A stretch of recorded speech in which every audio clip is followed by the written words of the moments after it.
everyone. Welcome to the Nerdcast. There's no background music. Who the fuck is running this show? We far enough in? Yeah, we're a minute in, so we're good. We're good. Who is doing the show and who is not playing music in the background? It is I. It is me. Before I bring our guest up, I want to get through all of our stuff quickly tonight. First of all, I'm really mad there was no Dr. Pepper at the store because it was Thanksgiving, and I can't be thankful for Dr. Pepper because motherfuckers bought all of it, so I'm drinking Coke, unfortunately. And I hate Coke, so here we are. Anyway, happy Thanksgiving to everybody that celebrated. Hope you had a good night. I took a nap-ish before we got started. So thanks everybody for being here. We got some fun topics tonight, some interesting stuff tonight, but let me get through all of our other stuff before we get to this because I always get distracted. So all the guests in the green room, you'll be coming up in just a second. First and foremost, welcome to the Nocturnal Nerdcast, Pop Culture in the Dark, the best live stream in the world at 11:37 p.m. Eastern Time in the United States. So just so you know, that's where we're at right now. Tonight is the last night to enter the contest. If you would like to take part in the giveaway, once again, okay, so I'm going to tell you guys the other bonus items we're giving away. The giveaway is going to be a t-shirt. You will be able to choose the one you like when you get chosen as the winner, which will happen on Monday of next week. So you get to pick the design you like.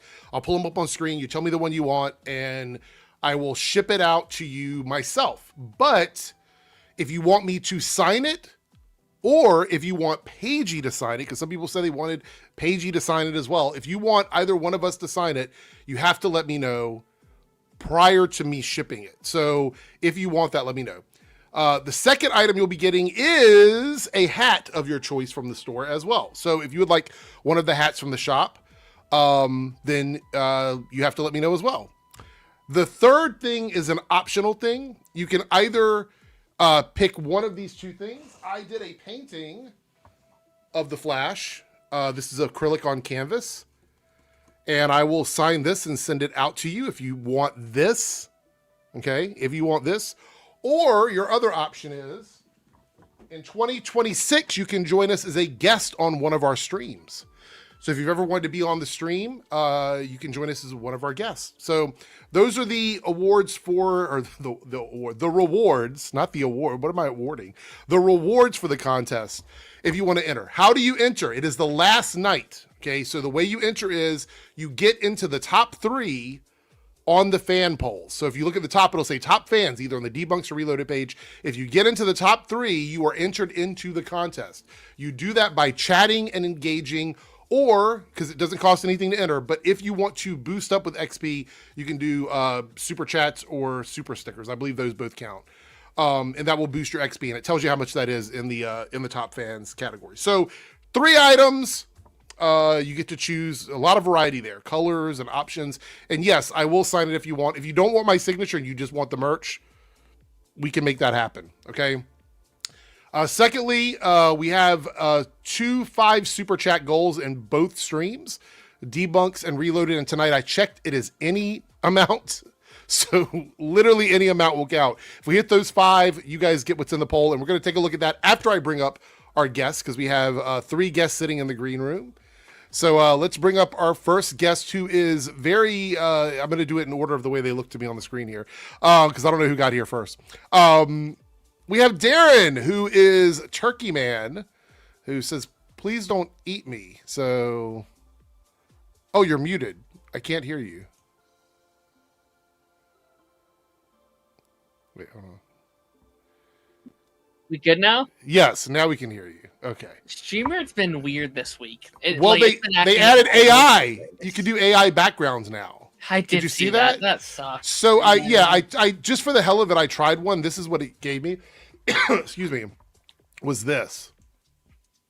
So I said colorful background, and that's what it gave me. So I don't think we'll ever be using those. But anyway, we'll bring everybody up, and then we're going to ask people how their Thanksgiving were. We have Ronan in the house. What's going on, Ronan? How are you? How are things going? I'm tired, man. Like you, I took a break from eating, and then, I won't be here long because I might go round 2, and then I feel like I might literally just fall asleep with like biscuits in my mouth. Eating round 2? Yeah. Yeah. It would be Yeah. round 3 for me if I went to eat now. So it's been crazy. And the last green room guest we have at this moment is Joe in the building. Hello, Joe. How are you doing? What's up, Joe? Hey. Save a turkey, eat pizza. That's me every day. Like that's literally me every day. There's no lie here. I eat pizza like every single day. So I am not a big fan of turkey. Me either. To the point that my wife made. She made turkey because we had guests that want turkey, but she made a ziti just for me. Yeah. So, matter of fact, we should go through and see what everybody's favorite and least favorite like Thanksgiving food is before we get started. So, I don't like turkey. My mom, when we were growing up, we weren't big with Thanksgiving. It wasn't a big holiday at our house. She made 3 things that I remember that I always expect on Thanksgiving, and I will throw a bitch fit and write a letter if I don't get it. So, that is the rolls, like the Texas Roadhouse rolls, like those rising yeast rolls. Oh, the ones that have like the little cinnamony taste to them? Yeah, like with the dip and everything. Yeah, those. That's one of them. The other thing is actually mac and cheese. Like mac and cheese is a big deal for me. I love mac and cheese. So I will take, the crusty stuff, the gooey stuff, whatever it is, the wetties, whatever we're getting for mac and cheese, I will take it all. And the other one that I like is some form of, and I know this is crazy because it is Thanksgiving, chicken. We usually have some kind of chicken dish on either stuffed chicken pockets or something like that for Thanksgiving. So, Hey, Eric, I don't mean to interrupt, but Perp is in the house. oh, what's up? Happy Thanksgiving, everyone. Good to see you, Perp. We missed you on the stream the other night. Joe and I were there doing a duo, and we were wondering if you were going to come by, but it's good to see you.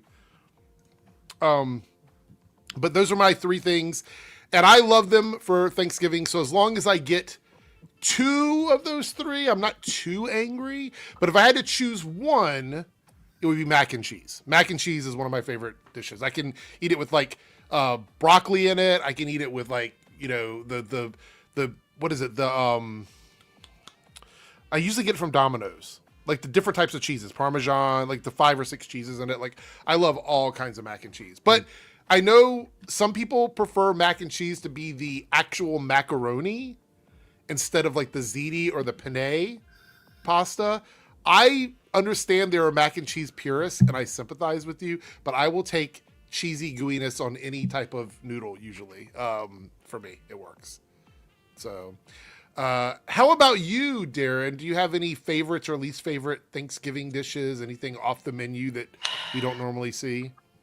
I'm not like a huge Thanksgiving food guy in general. I'm not like clamoring for it. Like I don't like turkey. Really, I've never had a good turkey. That's 3 out of the 4 of us don't really like turkey. That's pretty funny. We don't typically do it a lot, but yeah, like mac and cheese is always very nice when that gets on the table.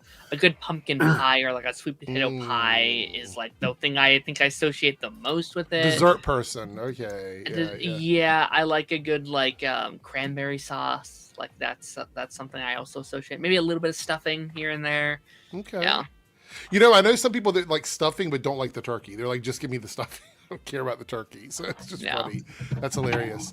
What about you, Joe? You've already said you don't like turkey, and so you had like a pasta dish. Is there any other things that you don't like about Thanksgiving? Or I don't know. I'm just not crazy about turkey. I do like stuffing, and I do like my mother-in-law makes really good sweet potatoes. So she puts marshmallows on them, and I've had sweet potatoes that don't have the marshmallows, and they're okay, but they're not as good.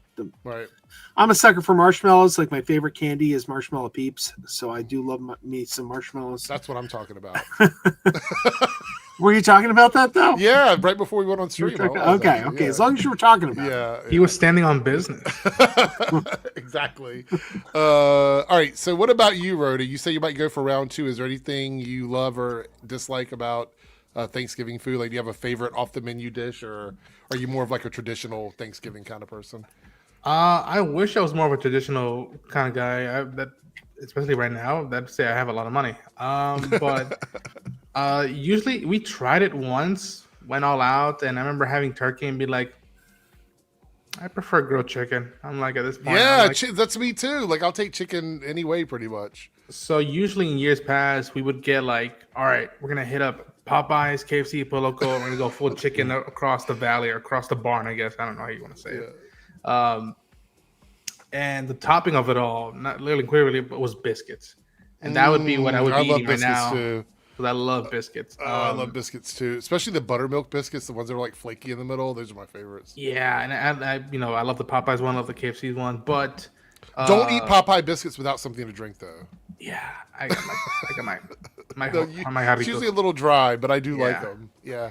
So we might have like, I don't know, depending on how I am after with you guys, I might just have like a warm soup and like, usually we'll have like corn, and it's very Mexican, and then we'll have like the thing called flautas, and I'll have some lettuce on, and I think I'm gonna stop talking before I pass out right in front of you guys. I can't think of anything in our like regular holiday menu that has rice. I like rice, but I typically eat rice with like Asian food typically. Yeah.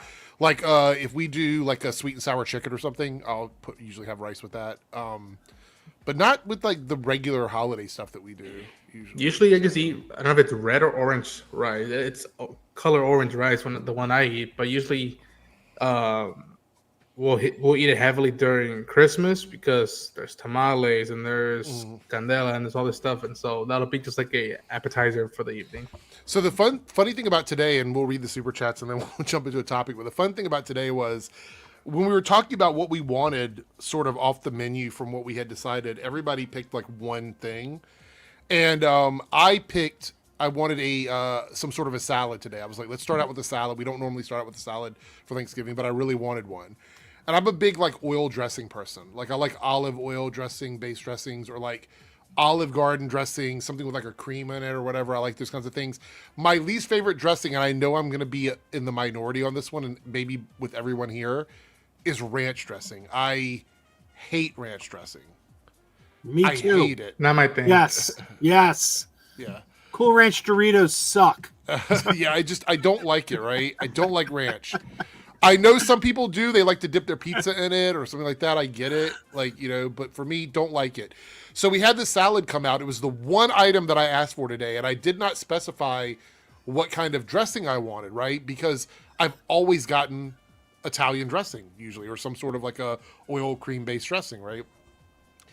The two dressings sitting on the table were ranch and blue cheese, which are close enough in texture. Like, I'm a texture person. They're so close in texture. I was like, I don't want either one of those. So the one item that I asked for, salad, I basically had like 2 bites of it, and then I didn't want the rest of it because it was kind of a garden salad, so it needed some sort of like an acid to it, and I didn't get any of that. So the one thing that I wanted, I didn't get. And then I complimented the chicken because the chicken was really good. It was a fried chicken.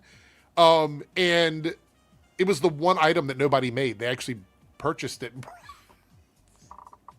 and brought it here. They're like, oh, we got this from the store. And I'm like, oh, okay. So, yeah, it is. Well, ranch with dipping nuggets and stuff, I get it. Some people like that too. I'm more of a sweet and sour honey mustard person myself, but that's just me. We're talking about a lot of food. Let's try and get through these super chats. And then, there you go. $2 super chat from Ruder says, Darren declared his latest Pipeline episode cursed. What happened? Did someone do witchcraft on the recording? I What had it happened? premiere 2 episodes or 2 days early on accident, and then I had to renew everything. And due to Thanksgiving and the Stranger Things drop, like, algorithm was like, nope, that's not going anywhere. Really? But no, it was still a very good episode. It was still a very fun episode. Well, as long as the curse wasn't, I mean, good curses are fine. Bad curses. It was a not so fun good. episode still, yeah. And that's J. Bradley Rollins here with the 199 super chat. Thank you for the super chat. I recently found out I have an allergy to turkey. Oh wow! Really? I've never heard of that before. I've never heard of it either. I mean, obviously, people can be allergic to all kinds of things. I've never heard of like a turkey allergy. Maybe I'm just going to say that from now. One of the things I love to do is if I have a special order at a restaurant, whatever it is that I'm asking them to do, I'm like, I am allergic to whatever the opposite thing is. So I'm like, yeah, what was that? Was that Joe or was that Darren? Or was that? That was me. Sorry. Oh, okay. Yeah. Yeah, I saw because I saw Ronan like jump back in his seat. Sorry. You're good. I'll be like, I love cheese, but if I don't want cheese on something, I'll be like, I am highly allergic to cheese. Do not put cheese on my food. It will make me shit my pants. Please, no cheese. Even though I love cheese, but sometimes I don't want it, and I'm like, I just don't want it, so don't give it to me. You know what I mean? So, sorry. $2 super chat from Lone Wolf here. Peach cobbler and stuffing are my favorite sides. I can see that. I'm not a big fan of peach cobbler. Do you like peach cobbler, Darren, or no? I don't. That's like a pie, right? Yeah. I've never had peach cobbler. I don't like. I'm not a pie person. I don't like baked fruit in general. Right. So I'm not a big pie person. So apple pie. So we had pie. two pies today. We had a pumpkin pie, which is a very normal thing you would get during Thanksgiving. Yes. But I love chocolate cream pies, even though they're not technically Okay. Thanksgiving pies. So someone brought a chocolate cream pie, and guess what? People ate more of that than they ate of the pumpkin pie. So I'm like, there we go. Yeah. And Lone Wolf here with another $2 super chat. Thank you so much, Lone Wolf. My wife turned our turkey into a Cajun turkey, so a lot of spices, I guess, stuff like that. Sounds good. Sounds good. Our turkey was a plain turkey, and I didn't have any of it. So there we go. I will say on the way home from work last night, I stopped at. I wanted fries, very badly. I wanted fries, so I stopped at a McDonald's on the way home, and the lady that worked the window was this really sweet like old lady. And she was like, here you go, darling. Here you go, sweetheart. Happy Thanksgiving. Drive safely. Make sure you watch the stuff. Like, it's like a grandmother talking to you. I was like, oh, shit. McDonald's got the grannies working in there now? Okay. They're not just greeting people at Walmart. They're working the windows now. I actually felt bad. I'm like, this person is probably supposed to be retired, and they can't afford to be retired, so they're working the window. But they were very happy and nice, and probably one of the best bits of service I've had at a McDonald's in forever. But it is what it is. We got a $1.99 super chat from Stagavor. Black Friday or Cyber Monday for me. All day, every day. I love to get tech, so I wait for Cyber Monday, or I look for Cyber Monday deals. When it was in the heyday, I wanted to go to every Black Friday I could, but it was always mayhem, especially when a new console was coming out, season-wise. And yeah, nowadays, especially if there's good stuff, I'm trying to usually find like a hard-to-get Blu-ray or a statue or something like that. Usually online, they usually tend to have that more than if I went to my local store, sadly. Even now with physical media. Yeah.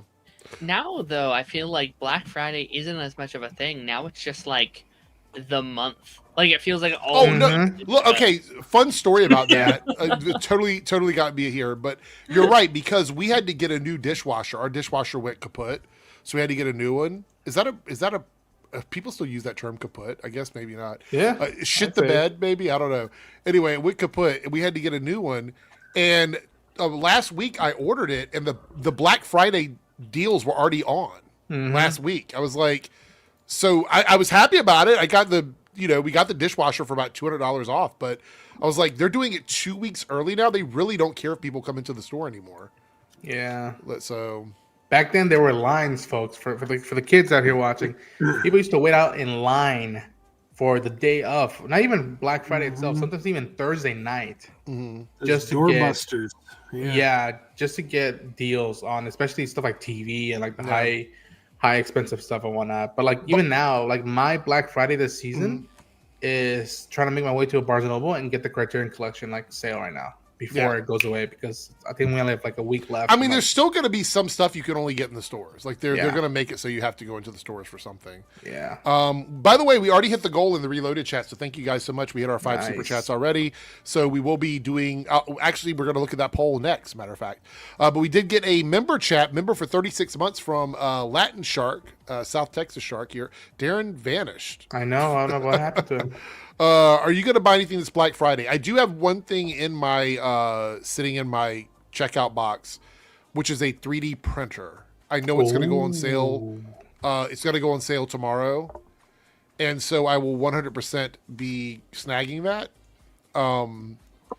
Whoops, there we go. So yeah, 3D printer, because the person I'm getting it for has been designing D&D figurines for us, Yeah. but has no way to make them and has wanted a 3D printer forever. So we're going to go ahead and I'm going to knock that out for him and get him something nice for Christmas. And this is the one I have in my the cart or whatever is the one where it starts out with like the gray material that you do, like the normal gray stuff. But then it also has an adapter. So if they want to do a color one later on, they can add the adapter to it to make it color. I want to get into that stuff, like making models and like pieces like that. I want to get into that. Yeah. This one's cool because you can do it standalone or you can download the models from the internet and just like, Bluetooth it to the machine and it'll print it. So I'm really excited to see what they make because they make a lot of our figurines. Like they do them now, but they do shrinky dinks. You remember the shrinky dink things that are like they're flat or whatever? Yeah. So they had to use that to make our figures with, and they're always flat. They look cool, but they're always flat. This person wants to do 3D stuff, so we're gonna get them we basically crowdfunded a 3D printer for them. So, but it's in my shopping cart, so. It's really nice. More than ever now, I've considered making my own like figure for if I ever just go into D&D. This is what my character and my figure is gonna look like. Like I've thought about doing that ever since this past volume dropped of Stranger Things. Here's said it's gonna be sick. I use the 3D printer when I was at uni all the time in my spare time. Yeah, it's gonna be a lot of fun. I'm excited.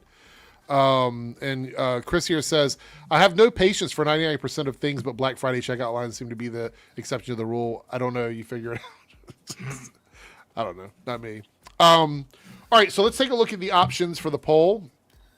Yeah, what were you going to say, Jared? Go ahead. Can I just give a quick disclaimer? Yeah, go ahead. I'm on a low-carb diet, okay? I'm also the only beer drinker in the house. So I drink really crappy low-carb beer, Michelob Ultra. It's not great. I don't recommend it, but it's low-carb. Well, as the only beer drinker in the house... there were several Sam Adams in the fridge and nobody's drinking them and they're just taking up space. And I made a deal with myself that I was going to allow myself to eat whatever the hell I wanted, low carb diet be damned, on Thanksgiving. Right. So I took that as an advantage to get rid of those Sam Adams that were taking up room in the fridge. Now, I am 6'5" and over 300 pounds, so I am by no means rip-roaring drunk right now. But I'm a little more buzzed than usual. So I want to give you that disclaimer before we get started in earnest. All right. Okay, good. All right. We'll keep that in mind. So here are the options for the poll. Top 5, 2 of these were submitted last week. I think Jake submitted one. Someone in the chat submitted this one as well. So someone in the chat, this might be one of yours. I don't remember who it was. I'm sorry. I have the memory of a goldfish sometimes. But top 5 TV shows with only one season. So shows that were great, but they only got one season. There's one that I will fight for, so I hope that no one picks it. We're all going to have the same number one. We all know that, right? Yeah, okay, pretty much. Top 5 canceled TV shows that need revivals. So shows that were canceled that need to come back. So things that you would like to see continue on. Are we doing those tonight, or no? These are in the poll. This is in the poll. Okay. Yeah. I'll come out tonight. I wanted to do the cartoon one because I wanted to do it on Monday, but you weren't available, Darren. I was like, I can't do this without Darren being here. So we waited for you to join for that one. The cartoon one. Do you remember what that was? I don't. Top 5 favorite cartoon TV shows of all time. Okay. Columba Rican is already putting the one that I think is going to be all of our number. Yeah, I'm not going to even read it, but I'm pretty sure I know what it is. Let's see. All right. Oh my God, Ronan. We're going to look at that in a second. Holy shit. Okay. Okay. Fuck, I wasn't ready for that. I clicked on that not knowing what the fuck that was, and now I'm like, what? Okay. I just brought up just like almost like look at this that's shit. so like, hilarious. That's funny. We have to talk about that in a moment. Can I also give a real quick topic that has not been well publicized? In fact, I don't think most people know about it. I just found out today that TV's the first ever live action Spider-Man, Danny Segrin, who played the role of Spider-Man on the Electric Company, Yes. died 2 weeks ago, and it kind of went unnoticed. Yeah, I saw that as well. He was a puppeteer as well, right? Yeah, Wasn't he played Yeah. Big Bird on some like traveling shows and filling in for Yeah. Carol Spinney. He worked for the Children's Television Workshop because it was for Electric Company, which was a production of Children's Television Workshop. I had the pleasure of interviewing him 10 years ago. Yeah. Heck of a nice guy. So I'm actually thinking I'm going to re-release that interview on my channel. But You should, and you might want to, like, even though it's like a little bit out, we might want to talk about it on one of your live streams as well. Like, if you want to do that, that would be good. Yeah. R.I.P. I saw that and I was like, damn. Yeah. Yeah. The other two. Yeah. The other two options are top 5 heroes/villains without mask. So characters that do not wear a mask. That's one. And the last one is top 5 best lines in movies or TV shows. So memorable lines from movies or TV shows. So guys, vote on that right now. Tonight, we will be doing the favorite cartoon TV shows of all time. So, and again, all time. So doors are wide open. Pick whatever you want. I know Ronan's probably going to bow out early, but for Joe and Darren, that's what the topic will be. All right, so let's see here. Let's I'm going to talk about this first because Ronan, you shared it, and it's crazy to me. My bad. I threw out the No, like this is timeline. fun. Like honestly, I've got like 5 topics, so it's not like taking anything away. There wasn't a lot of news today, but this is crazy. So, Martha Stewart is the new face of American Eagle following Sydney Sweeney controversy. So they fired Sydney Sweeney, and now Martha Stewart is their new spokesperson. I think Martha Stewart has good genes. I could be wrong. What an interesting pivot. What a twist. And for the record, I don't give a shit. Yeah, I had there's issue to be had with what Sydney and that ad was doing, but this happening. Yeah, I didn't care if they kept working with Sydney Sweeney at that point. I was like, okay, whatever. This is almost like. Anyways, I'm gonna go eat later, and then that's more of that thing. I'm like, Martha Stewart. I'm like, okay, is she gonna make a joke about edibles or something like that? Or like, it's interesting because it does feel like they're pivoting the technique a little bit, right? Not to say Martha Stewart isn't attractive to some people, because I bet she is, but like I think the like Sydney Sweeney of it all was definitely like, oh, get hot woman to promote our genes, right? Like that was the thing. So it's definitely it's definitely an interesting pivot. Again, not that I care. I've never wore fucking American Eagle jeans. I don't know. This doesn't affect I used to work there. But all right, so check this out. I just did a little bit of research here for real quickly. So Martha Stewart is widely more successful and influential than Sydney Sweeney is. So from that standpoint, she's going to definitely help in that demographic. Also, Martha Stewart probably has a larger fan base than Sydney Sweeney has, if we're being really honest about it. Sydney Sweeney's movies recently have not done her any favors. Like, all the problems she's had at the box office, regardless of whether or not we want to come up with reasons why they didn't work, she was attached to projects that failed. I might about to say something kind of mean. Go ahead. It's Thanksgiving, be mean. This is nothing against her herself, although we can get into the politics of it all for sure. I don't know if Sydney Sweeney has a lot of actual fans. I don't know. There's a lot of people that are like, man, said the same thing, and people got mad at me for saying that. I was like, I don't think she does. It's not like I really love her work. It is, unfortunately, and this is a thing that happens. It's people that find her attractive. That's, and to be fair, that's kind of the role she's played, right? That's kind of the thing that she has done with her career thus far, which isn't a bad thing. That is completely fine. There's nothing wrong with that. But I don't know many people that will see an ad with her in it and be like, oh man, I'm going to support this because I like her as an actress. I have a hot take, because I know Joe will say something, but very quickly. I think Sydney Sweeney had a bunch of fans initially, but I think she shedded off a lot of those fans for one reason or another over time. Because I remember back in the day, I used to see her name all the time. and then Or, it's like, like people Euphoria just days. stopped. Yeah. But then Yeah. I saw people stop talking about her. So I don't know. Do you have something, Joe?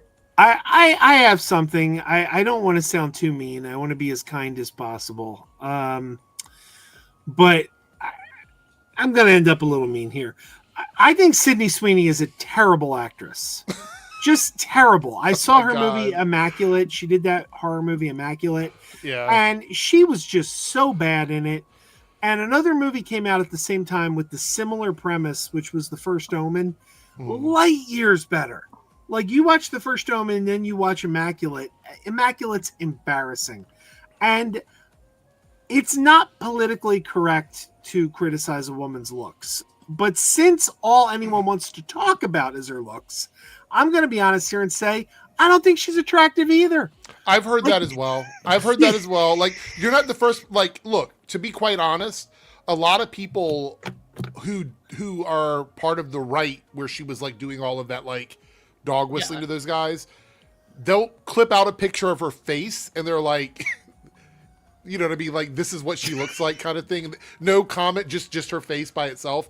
And it's that's kind of like, well, first of all, it's really gross. You shouldn't do that. Yeah. But the other thing is, gonna go more brutal. Like well, no, I mean, like, it is like, so, but the thing is, I say it's really gross and you shouldn't do that. But that is the community that she is courting, is that community, right? That values that, right? I don't care if they think she's super attractive in the face. If you're a good actress or actor, that's all I give a fuck about, really, honestly. You know what I mean? Like, but they're so attached to her body, they cut her face out and they're like, here's what she looks like. And it's like, what are we doing? You know what I mean? But that's that community. I'll even go a step further and make all the people who love her's heads explode. You ready?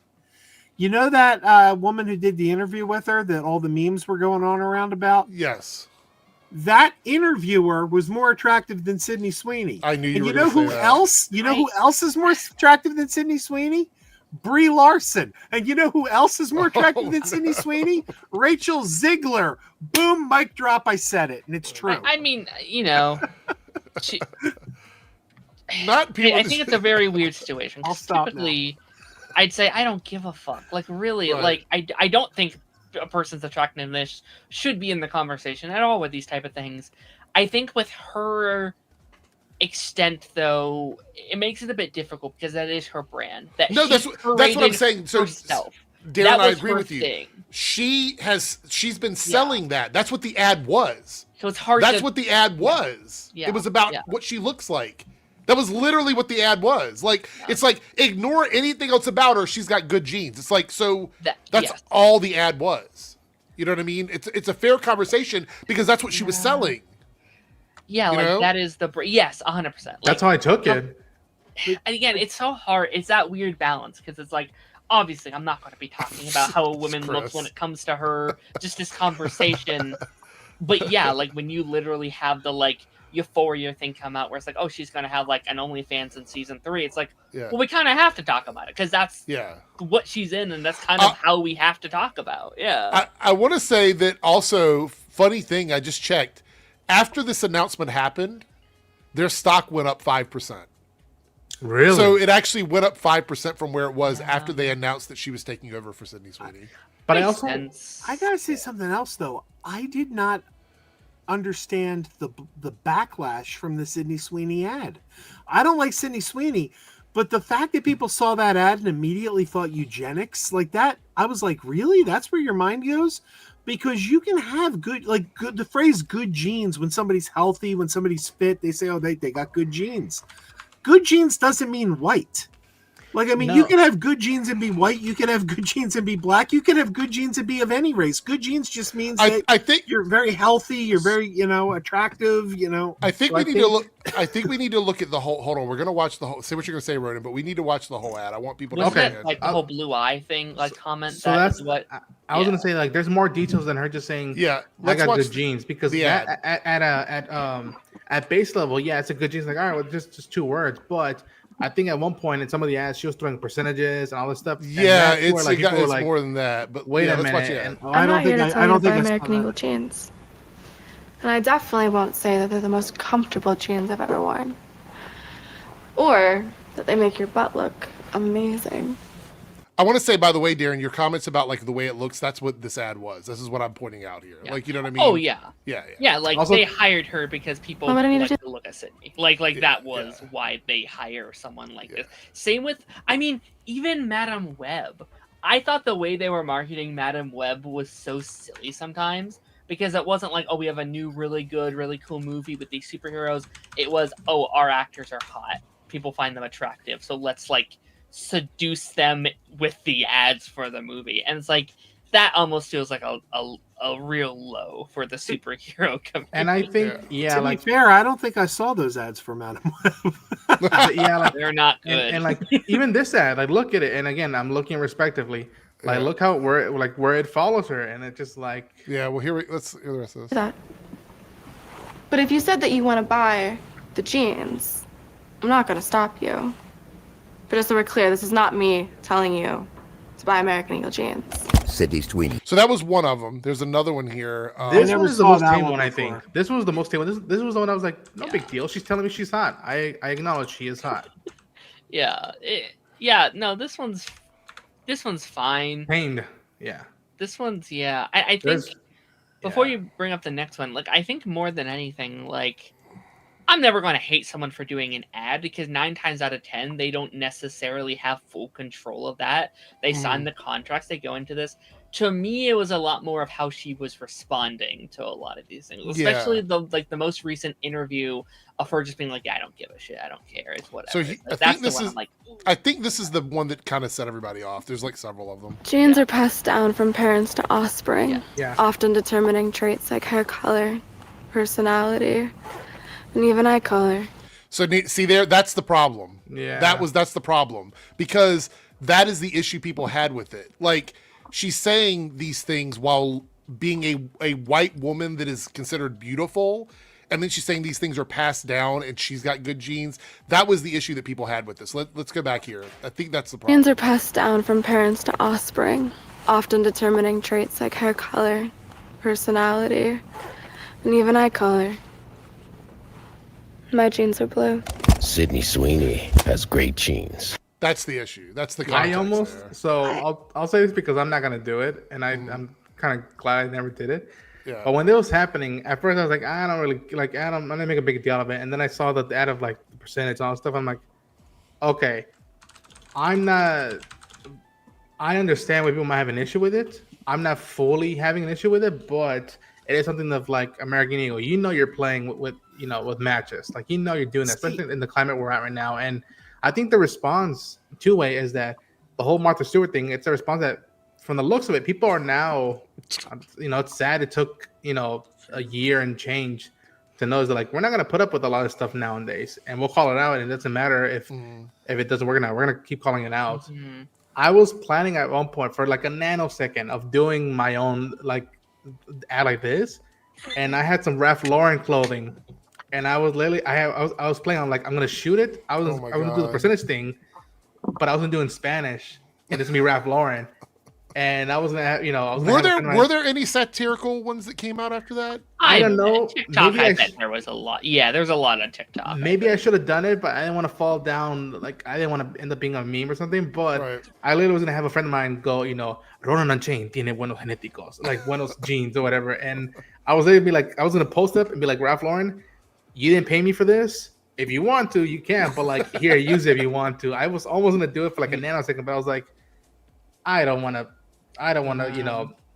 get that wrench and start messing with the monkey. Like nah, I'm good. I get it.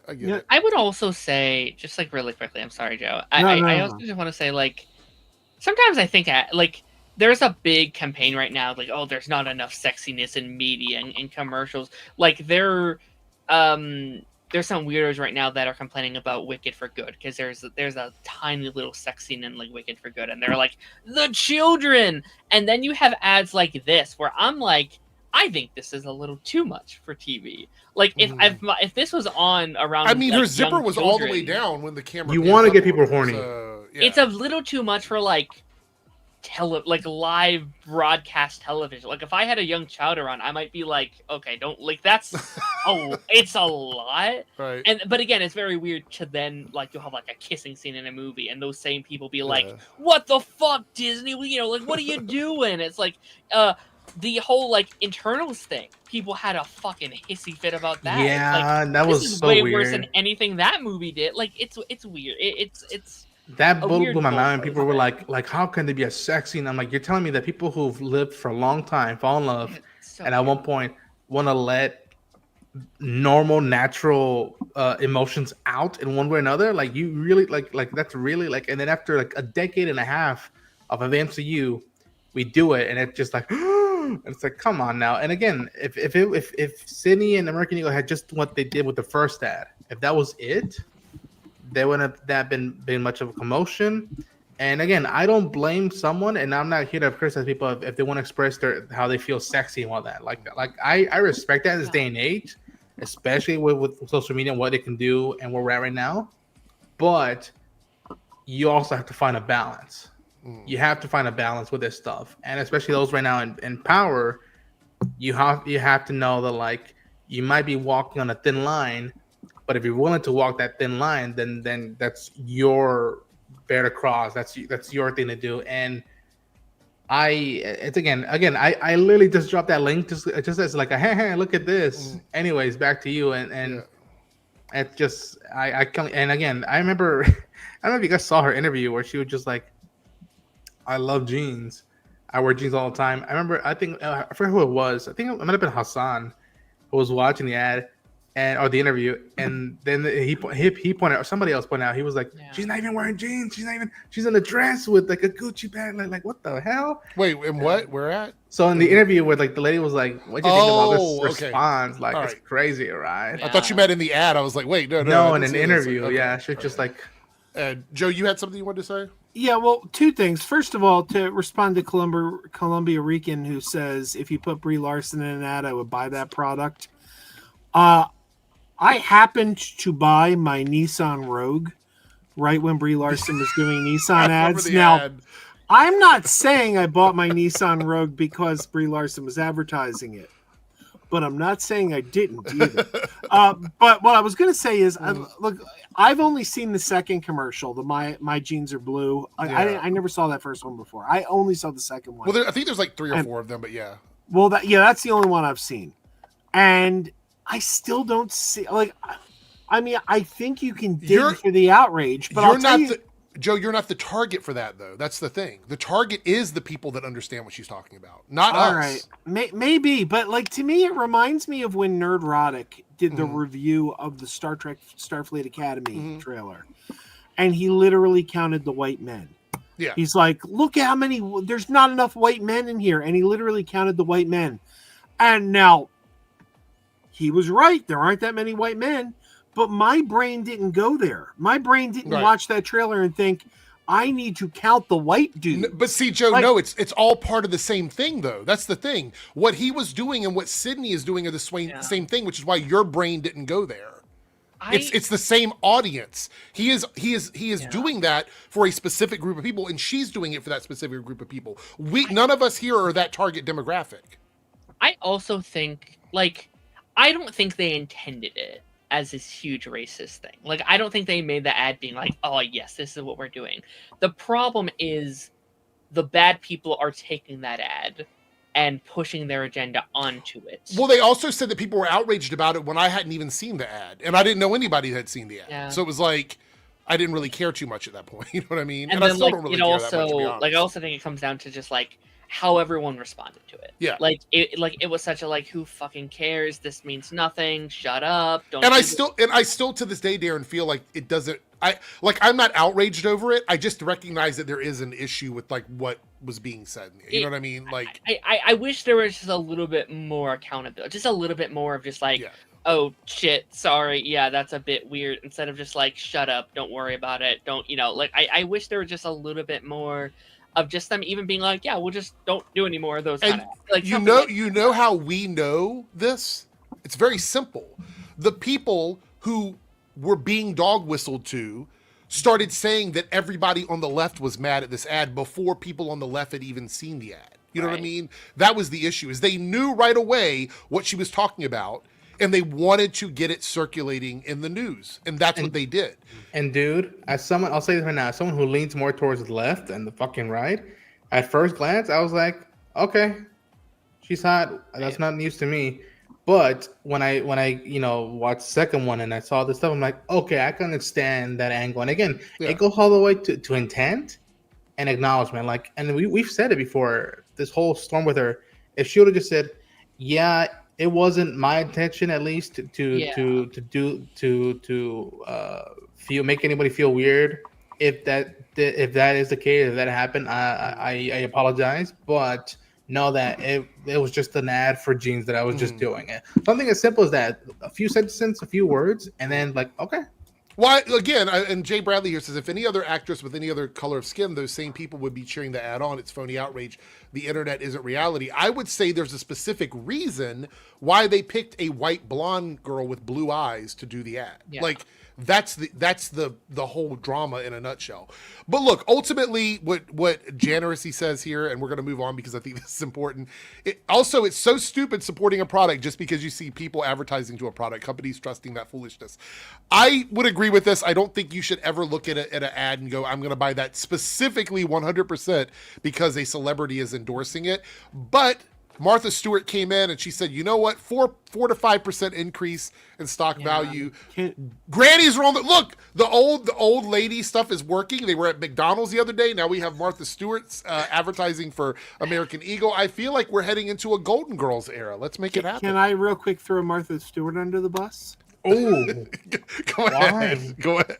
There's only 3 people that ever hosted The Apprentice in the United States, I'm going to say. And one of them was Martha Stewart. So she's in the same company as our president. Just saying. I'm not a champion of Martha Stewart in general. I don't really watch her content, but she's much more popular than Sydney Sweeney. Anonymous here with the one-eyed super chat. Let's talk about the shit show Reddit/art thread mod massacre.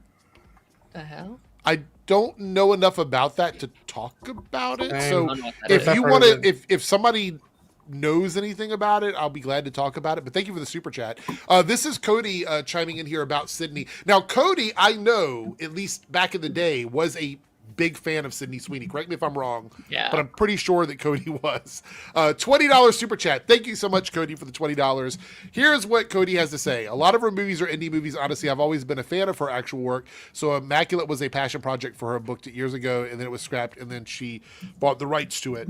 Yeah, I don't think, before we move on too far from this, I don't think that Sydney Sweeney necessarily had any sort of like personal reason for doing that. I do believe that the people that worked on the ad and got her in the ad probably were the ones in control of that. If I had one wish, I just wish Sydney would denounce the stuff that people are asking her to denounce, only because I feel like if she would just say racism isn't cool, that's it. If she just said that, it would be the end of the controversy. That's the only thing I wonder why she hasn't said that, because it is a non-controversial thing to say. And I get the whole, like, don't make the monkey dance situation, like, she's not going to do what people tell her. But the fact that she won't even do it on her own makes me a little bit, like, a little bit about it. That's all. She doesn't have to do it, but...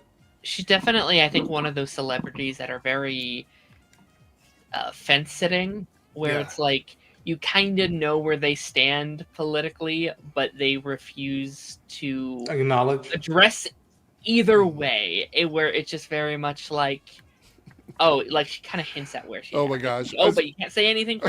Move on, but I have to read this one too because Jay Bradley comes in with a $4 super chat. Nobody cares how good of an actress she is when she's modeling jeans. I mean, I'm not going to disagree with that at all. She does have great jeans because that bumper's in them jeans. That's what they were selling. We looked at 2 ads and both of them were literally selling how good she looked. Which, look, I like Sabrina. Look, another younger woman in media that I enjoy a lot is Sabrina Carpenter. I think she's beautiful and she does sort of sell sexiness with her music and everything, and that's fine. A little bit of me wishes that people gave a shit more about who they are and not just about the way they look. But I think we are there is a corner of media right now where that's really all people care about, and that's fine. It's whatever. But I'll do American Eagle ads if they want to hire me. I'll do them. I'll Hey. check Sydney's performance. And, Hey, I look like shit, but my jeans look great. what's the movie? The boxing movie she did, Christy, something like that, right? Mm-hmm. Yeah, I've heard that her performance is good. That the movie is okay. So I'll eventually give it a try. But Yeah. Which movie? Christy, the boxing one. Oh yeah, that did get good reviews. Is it Chrissy or Christy? I don't know. Christy. I don't know. Okay. All right, so let's talk about some stuff that happened in Sao Paulo in relation to Green Lantern. So let's pull this up here. All right, so we got this bit of news. I had to double check to make sure it was real. I was like, is this real? Is this something that really happened? And everything that I found points to yes, this is real. Let me scroll down here in my notes. Here it goes, right here. All right, so this says Lanterns unveiled its first teaser at HBO Max's Upfront in Sao Paulo. Footage described a Western tone series set in rural America with Hal Jordan training Jon Stewart as a substitute teacher of sorts. The two clash, with Stewart claiming he's better than Hal at saving people. No suit reveals, but Chip is mentioned. Thoughts on this? Thoughts on this? I'm excited to hear Chip is mentioned. That literally was like geek moment of like, really? They're gonna go for the squirrel? That is awesome. I'm pumped, man. I just need a teaser, please. Like, apparently this was a full like a teaser, right? Like a proper teaser. They showed it, yeah. Yeah. I hope so. Like I need if this show's delayed, just give me something before the year ends so I can have something to be like, all right, this is what we're gonna go for Lanterns. And you know, because again, like even the other day, I almost got fooled. I guess got fooled by an image that was AI, and I was like, oh man, like, yeah, I don't want to get my hopes too high. But just as long as we get something before the year ends, I think this will settle our expectations and maybe give us a glimpse of this. But if this description is accurate, I am very, very intrigued because this feels like just a mention of Chip. I'm like, okay, you're not just going for the usual suspects in the Lantern. Like, that's a deep cut. This photo has done unseen damage to this show. This show has... We need another goddamn frame to post in thumbnails, in, discussing film posts. Like, I think anytime we see this poster, people think of, like Gotham or Smallville, where they couldn't use the thing, so it's just two men with rings on, right? So I think they need. I do agree with you, Ron. I think they should post a trailer or a teaser, just like a little teaser with them just like holding the rings with the power show, or just like a little shot of something just to hold people over. Because if we have to go another 3 to 4 months with this photo as we're talking about all our most anticipated shows and movies, I think that's going to really hurt the reputation of the show. I am worried now though, because right now it feels like they're really going to want to push Supergirl instead. Right? We didn't get much, think about Peacemaker. We didn't get a Peacemaker trailer until, springtime of this year? It was, 3 months away from its release? So we might be looking at, an April, a March or April trailer time for this show. So... Oh, Ronan, what if you don't get a trailer till March or April? I will literally, start turning to Charlie Day. And be like, I talked about the paper. Let's talk about the paper as well. I'm really come on, man. Again, we haven't even got anything for Supergirl yet, so it's it'll determine. Okay, and it's depending on how they want to run the narrative. If we get a Supergirl teaser before Lanterns, does that mean that it's officially confirmed that Lanterns is delayed? And if so, okay, cool. But I really don't know. Let me actually go back on what I literally just said. What I think we will get is usually in December or January, HBO puts out a this year on HBO Max or you know, on HBO.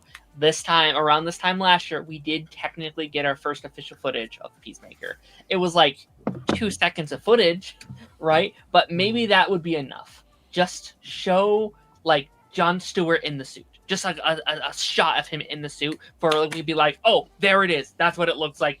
Just to hold us over, or literally like just a hand like with like the light shining off it. It's like, okay, we can use that photo for our thumbnails for our most anticipated show. I've had to use this photo rankings like and- 20 times now. It's so yeah, I know. I'm sick of this I'm sick of this picture. Which, by the way, it would be better if it was a better photo. This is one of the worst reveal photos I've ever seen in my life. Like, it's a bad reveal photo. It is. I don't agree with that. I like it.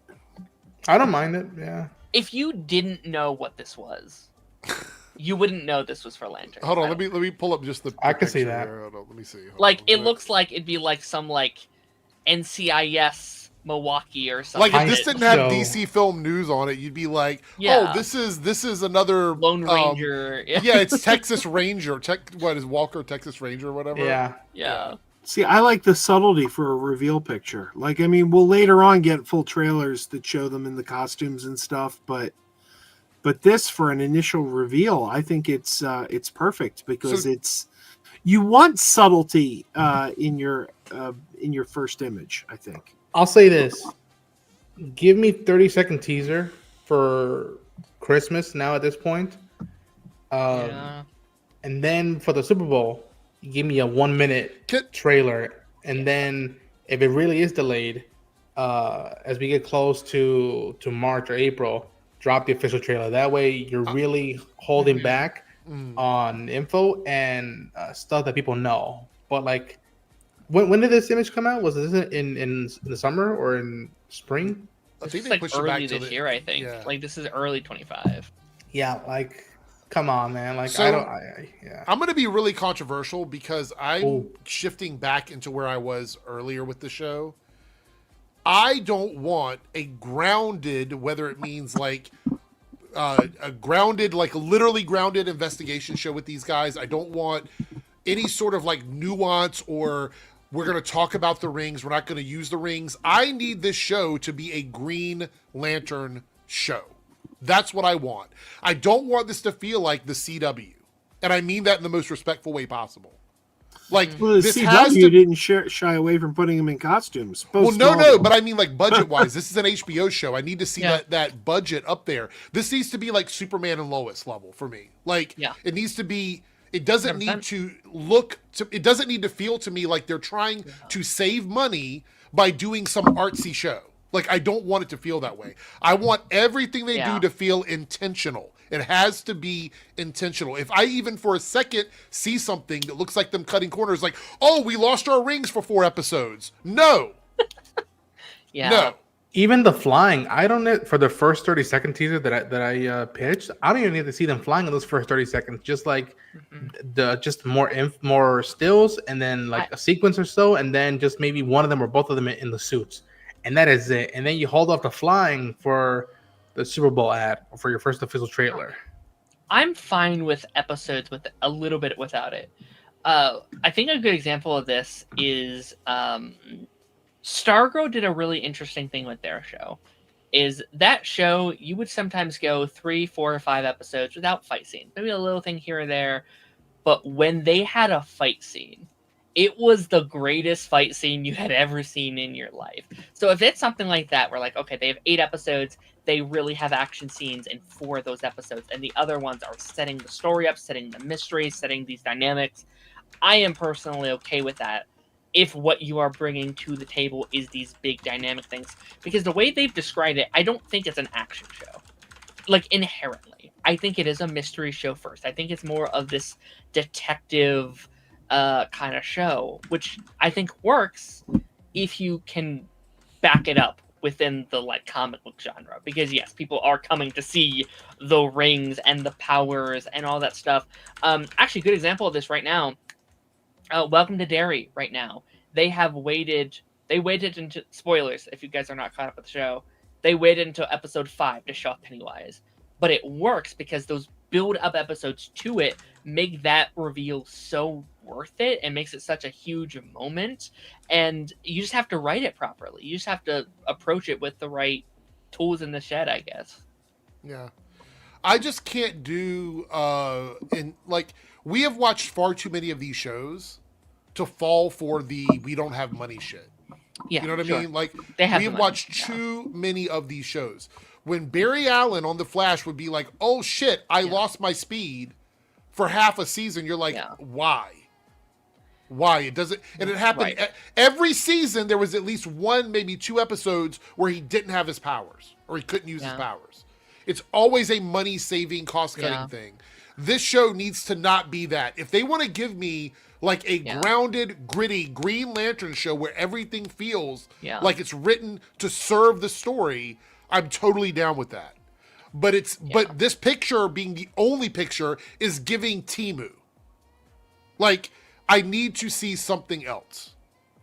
I need to see anything. Like you said, Darren, a shot of the ring or a glove or a splash of green or the actual fucking lantern or something. Like, you go from having Guy Gardner and Superman that doesn't shy away from being the most comic booky version of that character you could possibly have to this. And tonally, that's fine.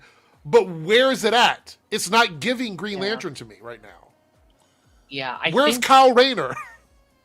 I think with it being like HBO Direct, though, like I do have faith in this. I think at the bare minimum, it will be a very well-made show. Here's the thing: is it going to be a well-made comic book show, though? Oh, that's there we go. Thing. That's good. That's the money. That's the money. I think it will be a very competent show because HBO very rarely misses. Yes, there's the like Game of Thrones of it all, but there's also a lot of things that went into that behind the scenes. 99% of the time, HBO makes some of the greatest shows of all time. Plus, you have a very confident director behind the scenes and showrunners and artists. Like, this will be a good show. But are the comic book fans going to be satisfied? Is the ultimate question. Because those are two separate things. Those are two very separate things. Lorax, he speaks for the nerds. Well, I try. So, go ahead, Joe. Sorry. I'm curious how they're going to do the costumes. Because one thing the Ryan Reynolds movie took a lot of flack for, but if you know the comics, it was comic accurate, was doing the CGI costume. With the ring creating the costume. Yeah, because in the comics, the costume is a construct of the ring. So that CGI costume actually made a lot of sense because it was it's not a real cloth or rubber costume. It's something that the ring is creating. And I think they took so much flack for that, they're probably not going to want to do that again, even though it was really comic accurate. So I don't know. I'm kind of curious to see where they're going to go. Now, with Guy Gardner, he was obviously wearing the Lord Tech costume. So it wasn't a traditional Green Lantern costume. That makes me wonder if that's the way it's going to be for, like, all of the Lanterns. Well, that's the thing about comic adaptations. I think the CG, it's just CG up the suit when it's forming around them. Yeah, you do that with CG, but some stuff doesn't look good if you stick with just how it is formerly in the comics, and there's something you adapt. So if they get actual suits that look like they were formed, but they're not CG'd out the whole time, I think people would just run with that. Like if you can make Superman work, you should be able to make Green Lanterns work. I think. I was gonna say also before we move on from this topic, I don't want them to be afraid to take some risk with Lanterns. I want them to do some things that maybe we haven't seen before, try some things that we haven't seen before. I really want them to push it a little bit with that show. Even if I don't appreciate what it is, I want them to try. We have here from Eric Z. Eric's Reloaded. Thoughts from the panel. Is The Penguin a great comic book show, or was it a great show, or both? Both. Anybody thoughts? In my opinion, both, because comics can do the grounded stuff or the gangster stuff. Yeah. I mean, look at Image Comics. Like almost a good percentage of it is just crime. It's another place for crime comic books that can go, and the notion that you can do that with the DC character and the DC element with probably the most grounded character in that universe, Batman, in his world. Yeah, it was one of those things where like, all right, the notion that they mention Arkham, the notion they mention these characters. Yeah, to me, the Penguin is up there with Watchmen and other great DC shows, in my opinion. And you know, I also think it's much easier to make a Penguin show comic accurate when the comics are already grounded and they're very like, he's a character. Also, I think Penguin's a lot more flexible too. Like, I think like that's a character you can really kind of make your own, and it still works as this kind of extension of the comic characters or the, you know, movies and TV shows that we've seen before. Lanterns, I think, is a lot. That's such a larger than life kind of set of characters. It's such a large world where you can make a more gritty Lantern show, and you can make a more grounded Lantern show that doesn't appease the comic. But like, I do think people are going to be disappointed in Lanterns either way. I think for one, because they've waited fucking 15 years for any Lantern content at all. And two, I don't know if it's going to appease everybody. I don't know if everyone is going to be happy coming out of that show. You may be right talking about the hardcore comic fans, but average Joe public, I think they're going to have the exact opposite reaction. 100%. These are people who never picked up a Green Lantern comic, and they hated the Ryan Reynolds movie. They're probably going to go into the Lantern show with a lot of trepidation, like, well, last time I saw Green Lantern, it sucked. Then they're going to watch this and be like, oh, wow. This is much better. Actually, I mean, I'd argue most casual audiences don't even know who the fuck he is. Like, that movie is, let's be honest, it's pretty old at this point. And a lot of your casual audience probably hasn't even seen that movie, right? It didn't do very well in the box office. Some might, obviously. Actually, I think most people know Green Lantern now because Ryan Reynolds won't shut the fuck up about it. He brings it up in every interview he can. That's the association with it. So I think, I think this is just going to be like, I don't know Green Lantern, I'm going to check this out. And then get like us, the nerd, who is like, oh yeah, Green Lantern, there's peanut bum and blah, blah, blah, and you know, stuff like that. Yeah. All right, so Anonymous sent over 99 cents. I did look up the situation. I'll read through it very quickly. So this is about the drama on r/art. User Hayden Clay, who is Strawbear on there, posted some artwork and in a comment mentioned that prints were available because /art's rules ban any mention of selling or self-promotion. A moderator removed the post and permanently banned the artist. When the artist contested the ban via mod mail asking for a clarification, the mod reportedly responded harshly. At one point, I don't even know who the fuck you are, then deleted the artist's entire posting history on the subreddit. The mod then reportedly filed a harassment report against the artist, resulting in a site-wide ban. The artist took to Twitter describing the incident. Their post went viral, triggering widespread outrage amongst artists on Reddit and Reddit users. Immediately, many members flooded art with word print as protests, leading to mass bans for people posting print or complaining about the ban. The backlash was so large that within 42 to 78 hours, all 14 moderators resigned. The subreddit was locked down, and a resignation statement went up. So that's what happened. Damn. It's a pretty big deal. That kind of spiraled, right? I mean, like, that's pretty crazy. The art subreddit was huge. I haven't looked at it at all. I just looked up on Twitter to see what happened. It's pretty crazy. All right, so with that being said, I did put up some goals in the debunks room because we are 0 out of 5 super chats over there. If you guys want any of these to be done, we need to hit that goal. The 5 options over there is a bonus AMA stream, so I will do an Ask Me Anything stream specifically on the debunks channel. A live stream with reactions to multiple videos, so we'll sit down for a few hours and I will take chat request for video reactions. Third option is a non-chud grifty stream about good news only. So if you want nothing but good news, that's the one. And the last one is a call-in debate stream where I will debate people live on stream over thoughts about, racism, sexism, all that stuff in media.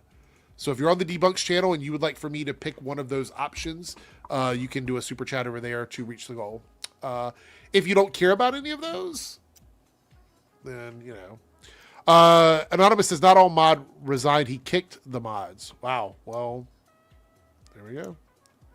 It's crazy. I don't know if it's gone or not. I haven't looked. That seems like a rabbit hole that I just honestly don't have time to go down. But yeah, it's pretty interesting. Pretty interesting. It's kind of fucked up though. I mean, like, you seem like a warning would happen the first time somebody does something and you like get them banned from Reddit. That's pretty crazy. All right. With that being said, we're going to take a look at, we'll see how long we talk about this. I don't know if anybody has any interest in it or not, but Avatar, Fire and Ash, lights up on tracking with 110 million opening projection. Now, I've got a little bit of information over here. Before I pull that information up, is anybody excited about this? I talked to Joe about it, but I haven't really talked to you guys about your thoughts on it. Any initial thoughts? I like the Avatar movies, but usually I wait till like the weeks before it to come out to like get into the hype and whatnot. But I'll definitely check it out if I have the time and finance. I'm Darren? excited for next year's Avatar movie. Oh. Last Airbender. I know what you. So it says here right now, industry trackers like Deadline, Box Office Pro, BoxOffice.com. It's a pretty wide track right now. 110 is the low, 165 is the high. That's domestic. Now the 110 projection seems to be the safe one because it is the low one. But because it's Christmas time, you never know for sure, which is why they've bumped it up to 165. Some analysts believe 135 billion is where it's going to land. You guys know I don't really care too much about the box office, but let's just take a look at this. It had a $250 million production budget, which isn't unusual for movies nowadays. Doesn't include marketing, but it doesn't have to. I wish people would stop even bringing that up. So right now, James Cameron has said that he'll evaluate whether to continue this franchise after the dust settles. So that means Q2 after the release is typically when they decide. So that means second quarter 2026 would be when he makes up his mind about it. Any thoughts on that? Didn't they already film 4? Like isn't Avatar 4 already filmed? I believe so, but I believe so. But Yeah. what I'm saying is to continue the franchise at all, he's going to wait until after everything, Okay. after all of it. Okay. It's a bold move, Cotton. It I mean, says I here, think- yeah, go ahead. Oh, sorry. No, go ahead. I was just gonna say, like Avatar is fine. I like Avatar is going to do fine. It's Christmas. This is actually, I think, one of the like least insane Christmases we've had in quite a long time. There's not a lot of like- competition at the box like, office for this one. This You have one's kind of SpongeBob and you have Five Nights at Freddy's. I think Avatar is easily the biggest this Christmas. It's going to do fine. Although I Two- have been on. Oh, sorry, guys. Go ahead. No, you go ahead. Go ahead. I have it on the record, and people don't believe me. I think this is going to be easily the lowest box office numbers for an Avatar Well, movie. we're gonna look. I got the other ones in front of me, and we'll take a look at those. But Yeah. two people I know that haven't really seen movies this year have already gotten either early access tickets or they're waiting to get their tickets. Okay. So it says here that the financial performance changes if they factor into continuation plans. He's also publicly said that he'd rather end the series than to hand it off, meaning he will not be giving it to anyone else. Even if it flops, I'm not going to make any decision until quarter 2 of next year when the dust is settled, was his actual quote. Now, the first Avatar from 2009 ended up making around $2.94 billion because it did a couple of re-releases. So that was where it like landed. So it's almost a $3 billion movie. Very, very close to $3 billion. Yep.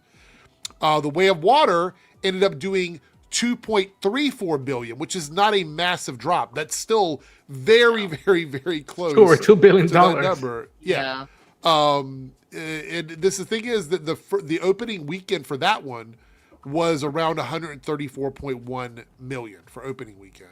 The opening weekend for the first Avatar was only 77 domestic.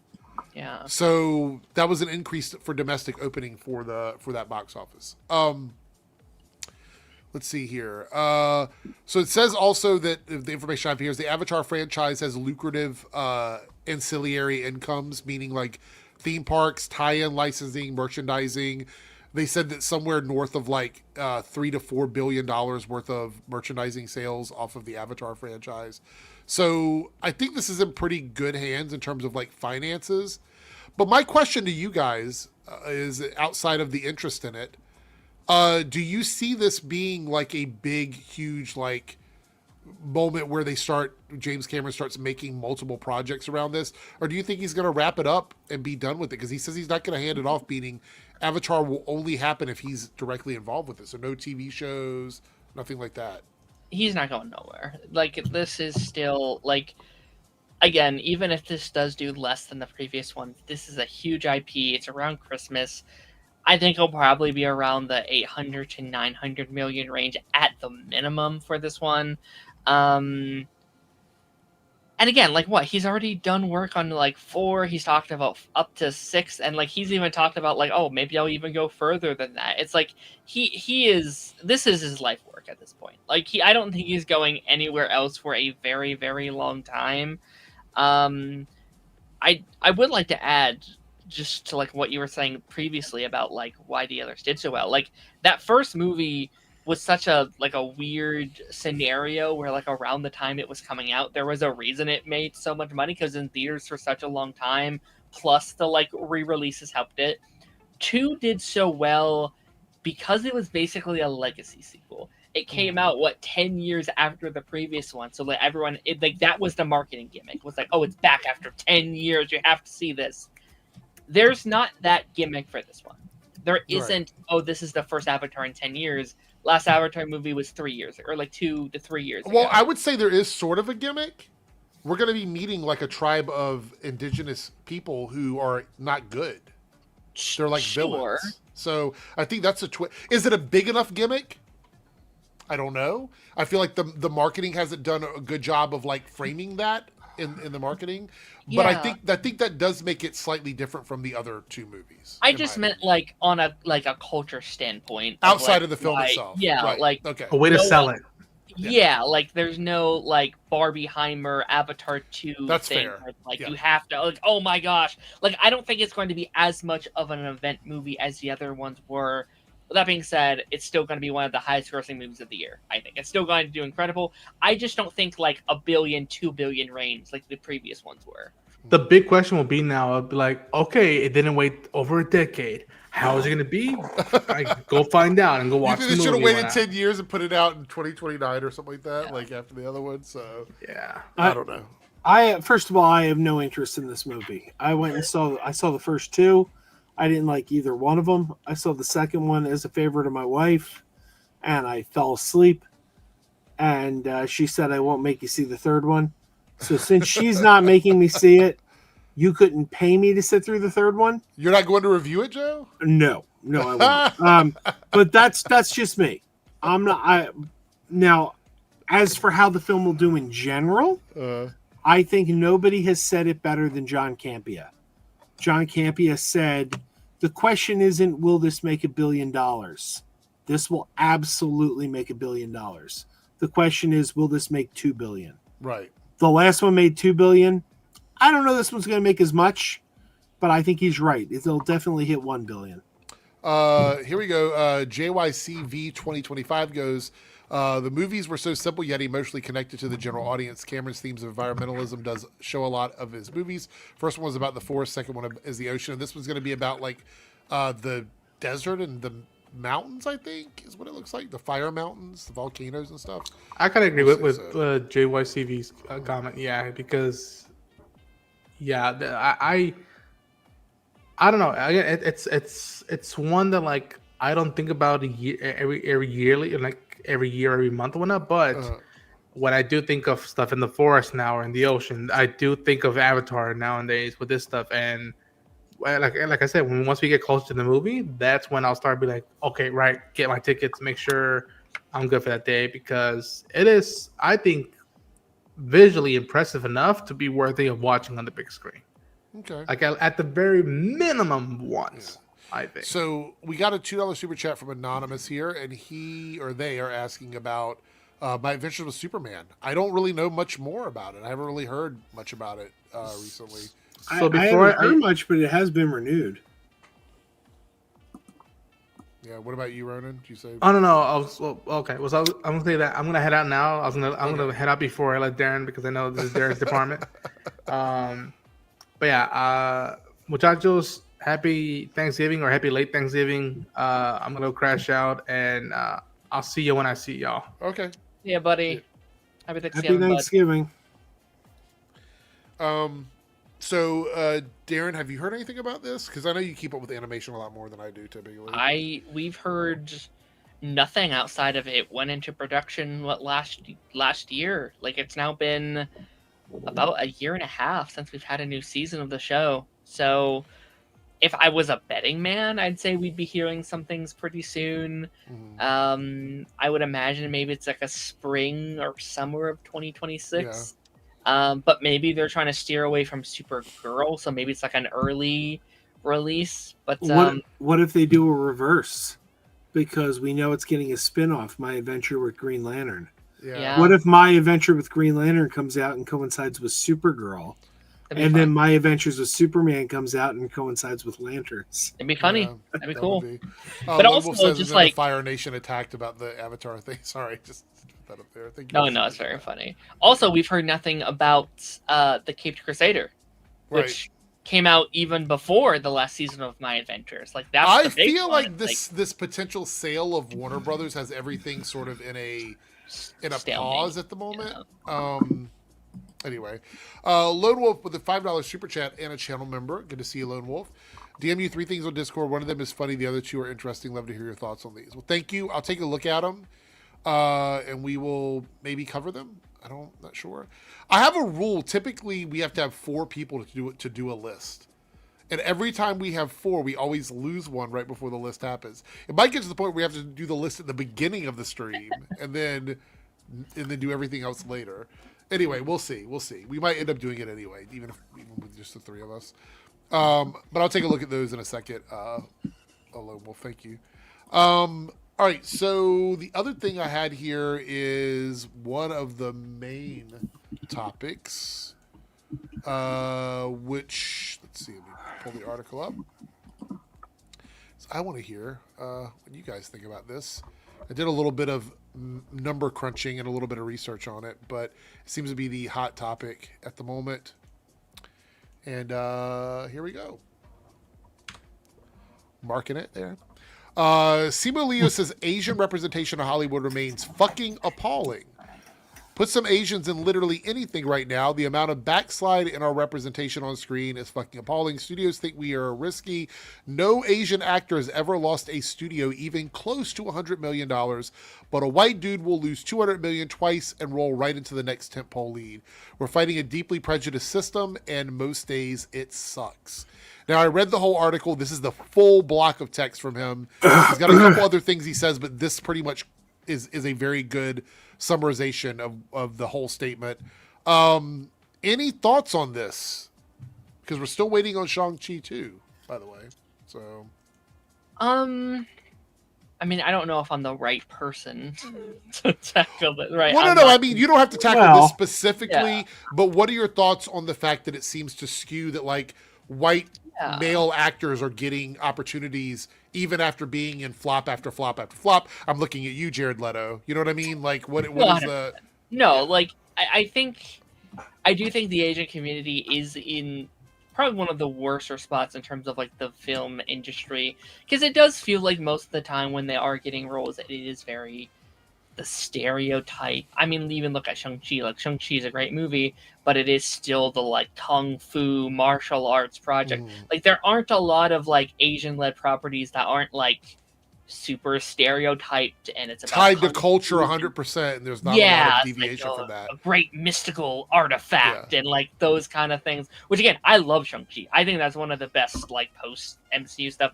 But honestly, I also understand, like, what he's saying. Like, there aren't a lot of just, like, hey, it's a lead in a movie without it being like, oh, we cast you because of this kind of thing. And I wasn't hyper aware of it because I didn't really know this was a thing. I don't know. I would be curious to kind of like look at the stats I have some stats here, but I just wanted to get general Yeah. thoughts before I read them out. Joe, did you have any opinion on this at all, or? Well, if you scroll down a little further, there is a guy who comments on this. And I'm always nervous about scrolling on Twitter. There's always a so- guy that's commenting on I don't this. blame you, but there's a Yeah. guy who comments on this who is clearly Asian. There's a comment from Wait. guy. Clearly Asian, as in confirmed Well, to be Asian, or based Asian on on his Twitter? based on his profile. Well, then I don't. I don't know. I don't think that's Be confirmation. careful. But he writes. Yeah, I don't see it. I'm afraid. Just what did he say? What did He say? writes, well, you're forgetting Jackie Chan and Bruce Lee. They're legends. You're just talentless. Oh, And I responded to that guy, and I thought it was odd that well, we're assuming he's Asian. I don't know. Maybe you're right. Maybe he's not. But I responded to that guy, and I said, so you can name 2 Asian actors. Thanks for Yeah. proving his point. no, that's it. Yeah, 100%. It's like, you All right. named 2 guys? That was it? You named 2? So in the article, we're going to go through some stats. This is the boring stuff, but it's important. So let me get through this quickly. So Leo referenced the commercial success of Asian-led hits like Minaru, The Farewell, Everything Everywhere All at Once, Crazy Rich Asians, and Shang-Chi, and argued studios nevertheless hesitate to cast Asian leads for mainstream projects. And this is kind of what you were saying, Darren, about being attached to things that are very culturally connected. He also linked the issue to anecdotal reports from other Asian actors who say roles have dried up or become stereotyped. There we go. So UCLA Hollywood had a report from the 2024 to 2025 edition. Streaming films showed stronger BIPOC lead representation in 24, but the theatrical top films saw Asian leads underrepresented, meaning that stuff we're seeing on TV doesn't seem to have the same issue that the big films have, the film industry outside of streaming. So the UCLA figure shows Asian representation in the streaming shows around the 2 to 6% range. Think about 2 to 6% on TV, which means it's lower than that in film. It has to be, because this is higher. This is a higher margin than films. The 2025 report highlights the Latinx and Asian persons remained underrepresented among streaming film leads in some measures. Theatrical films lost some BIPOC ground in 2024. USC, I've got dyslexia tonight. Annexberg, their reports document inconsistent, slow progress. They note regressions in some hiring, and that while Asian on-screen characters increased over longer time frames, representation is uneven and often behind proportional population benchmarks. The Annenberg write-ups also called recent trends a backslide in some dimension, which goes back to what Simu Leo was saying. And that's kind of, there's other reports I could have looked at, but I think that gets a bit, people get bored with numbers and metrics. They run on vibes. So the reality is that we're seeing a lot more Asian representation in the TV market and the streaming market, but not so much in leads of films, like the stuff we're seeing in Hollywood. And I think that's what he's talking about.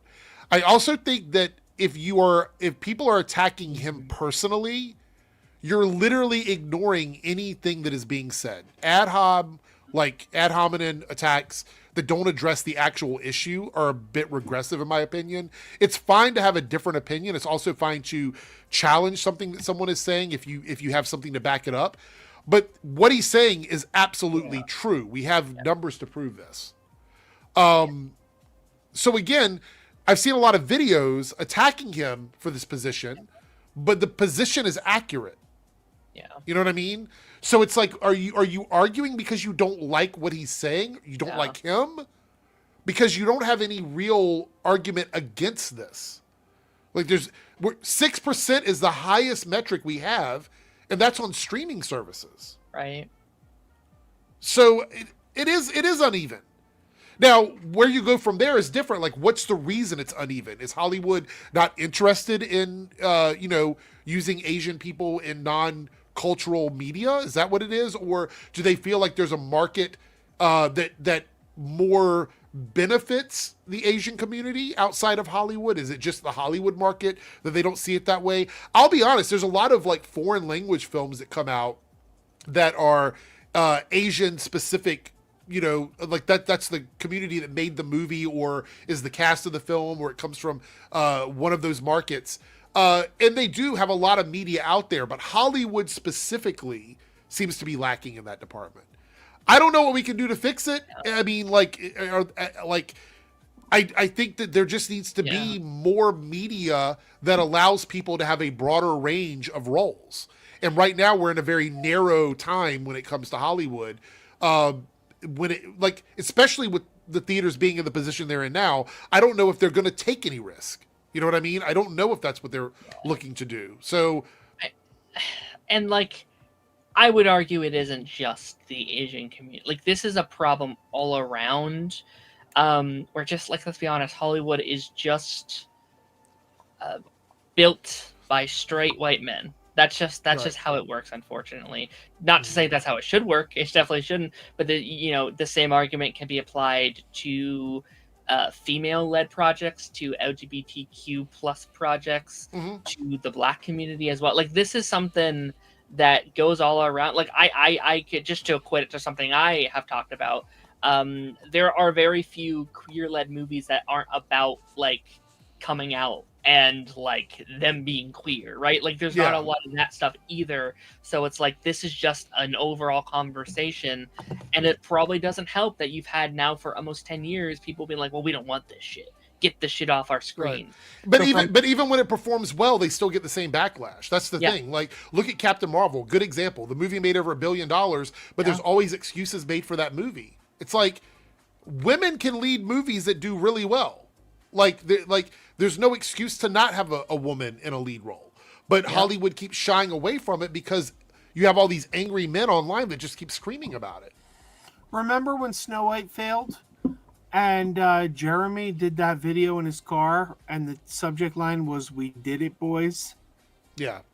Well, I mean, isn't the implication there that this wouldn't have failed if it wasn't for you? Yes. This didn't fail because people don't want to see women. This failed because you made it happen. So that kind of it undercuts your whole point. I could go on and on, honestly, about the manufactured failures.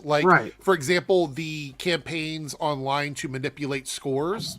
Because I've always said this, if something is bad, it's going to be bad. You don't need to tell people it's bad. You don't need to have a campaign to make something fail. If something is going to be bad, it's going to be bad.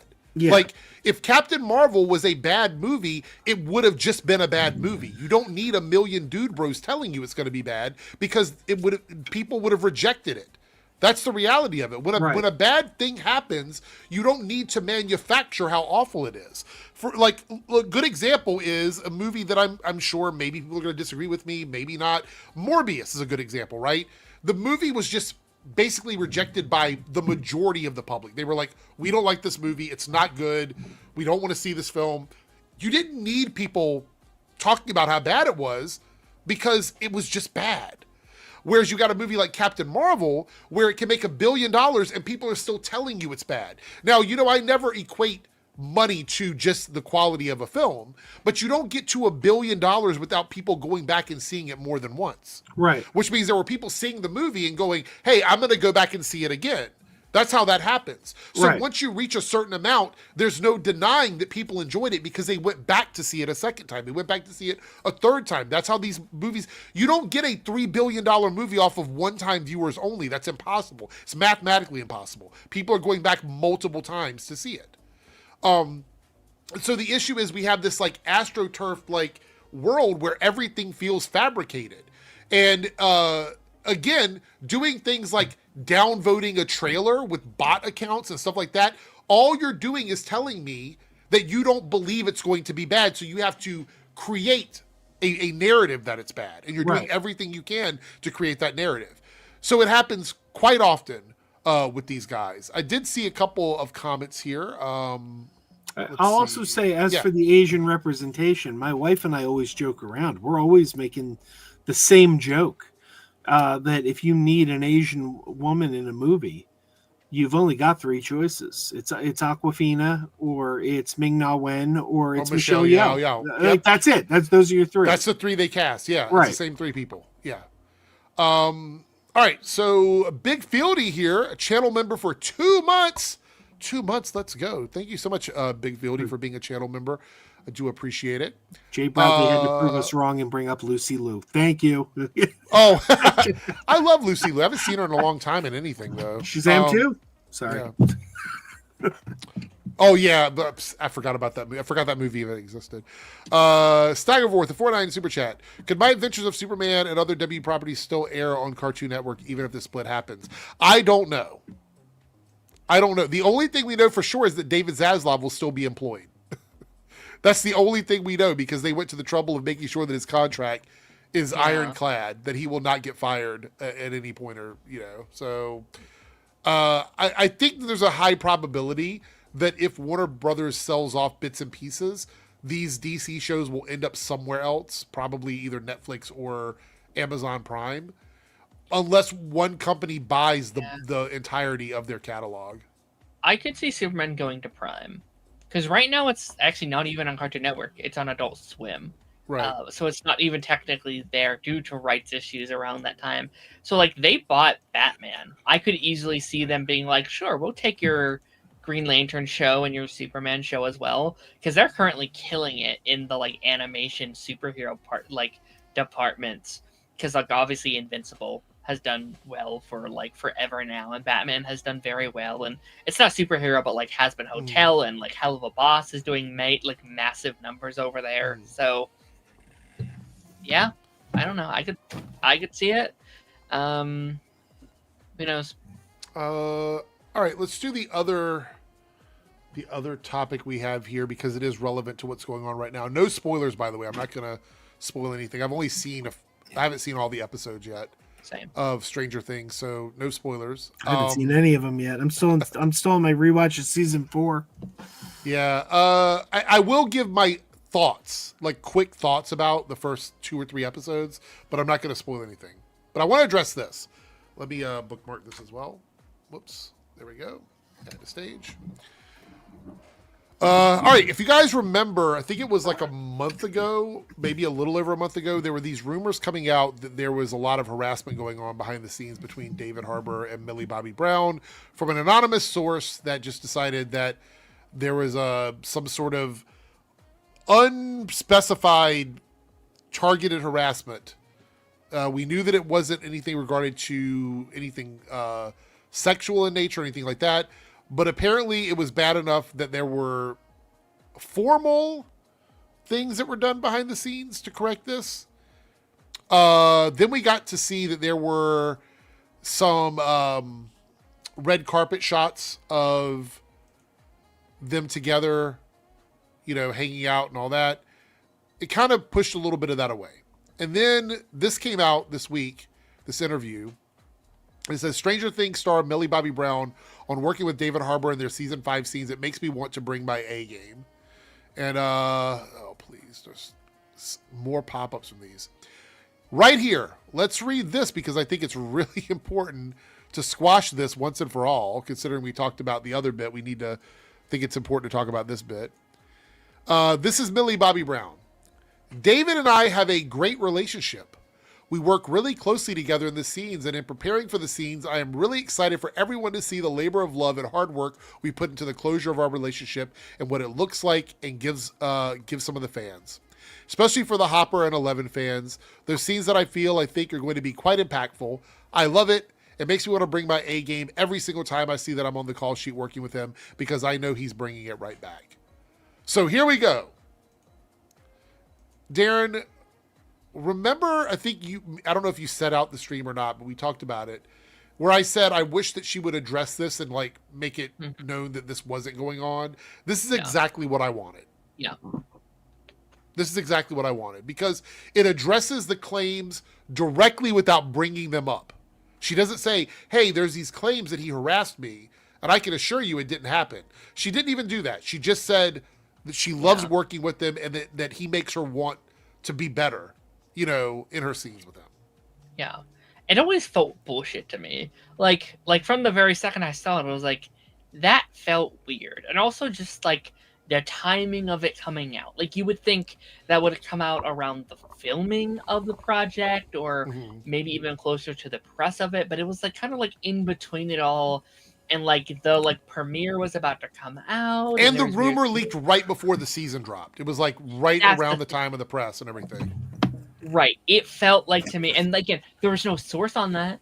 There was some. It was like a really weird, like, oh, this one thing, here. It's like, to me, it felt like press. To me, it felt like press for some company, for some article being like, oh, Stranger Things is popular, drama is popular. Let's make up some bullshit and get some clicks, and it worked. It really worked.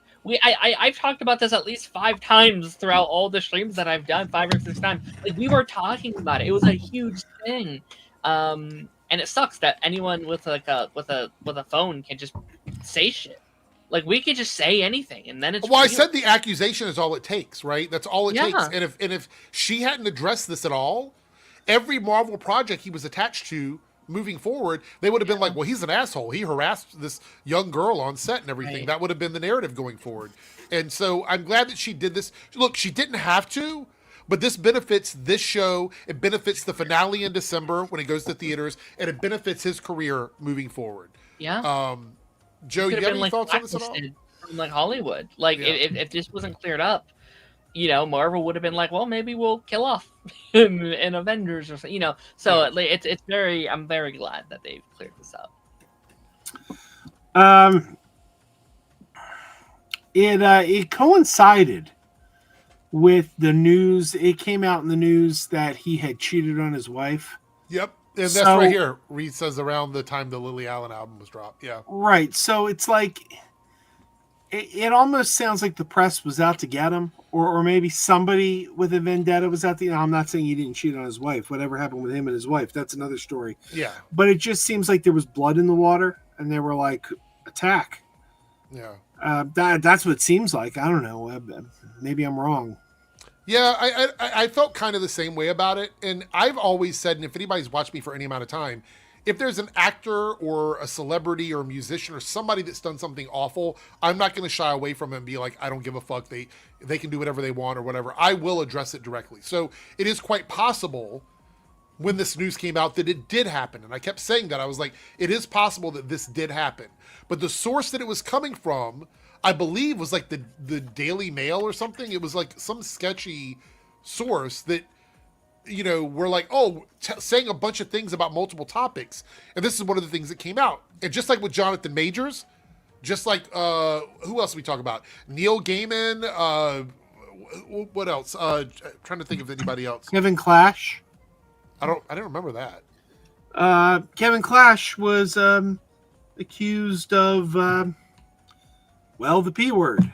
And he had to resign from Sesame Street. This was like 10 years ago. Yeah, I didn't remember that. It was not true, but he still doesn't work for Sesame Street. Well, another one is, like I talked about all the stuff with Ray Fisher when that dropped for months and months and months. So, like, I don't shy away from controversy. Right. But I always hope that if this person didn't actually do something, like if Jonathan Majors didn't actually do something, or Ray Fisher didn't actually do something, or no one around him did something, or David Harbour didn't do something, because number one, I don't want people to be assholes. I always feel bad when I find out someone that I like an actor or something, is a fucking asshole or abuser or something like that. That's awful. And then secondly, it's also bad for the people they're working with. What the fuck are we doing? Like, if you're working with somebody and they're harassing you on set, fuck them, get them out of there. You know what I mean? That's how I feel. And it would have made it really hard for me to watch this season knowing that was going on behind the scenes. It would have really affected my viewing experience for the season.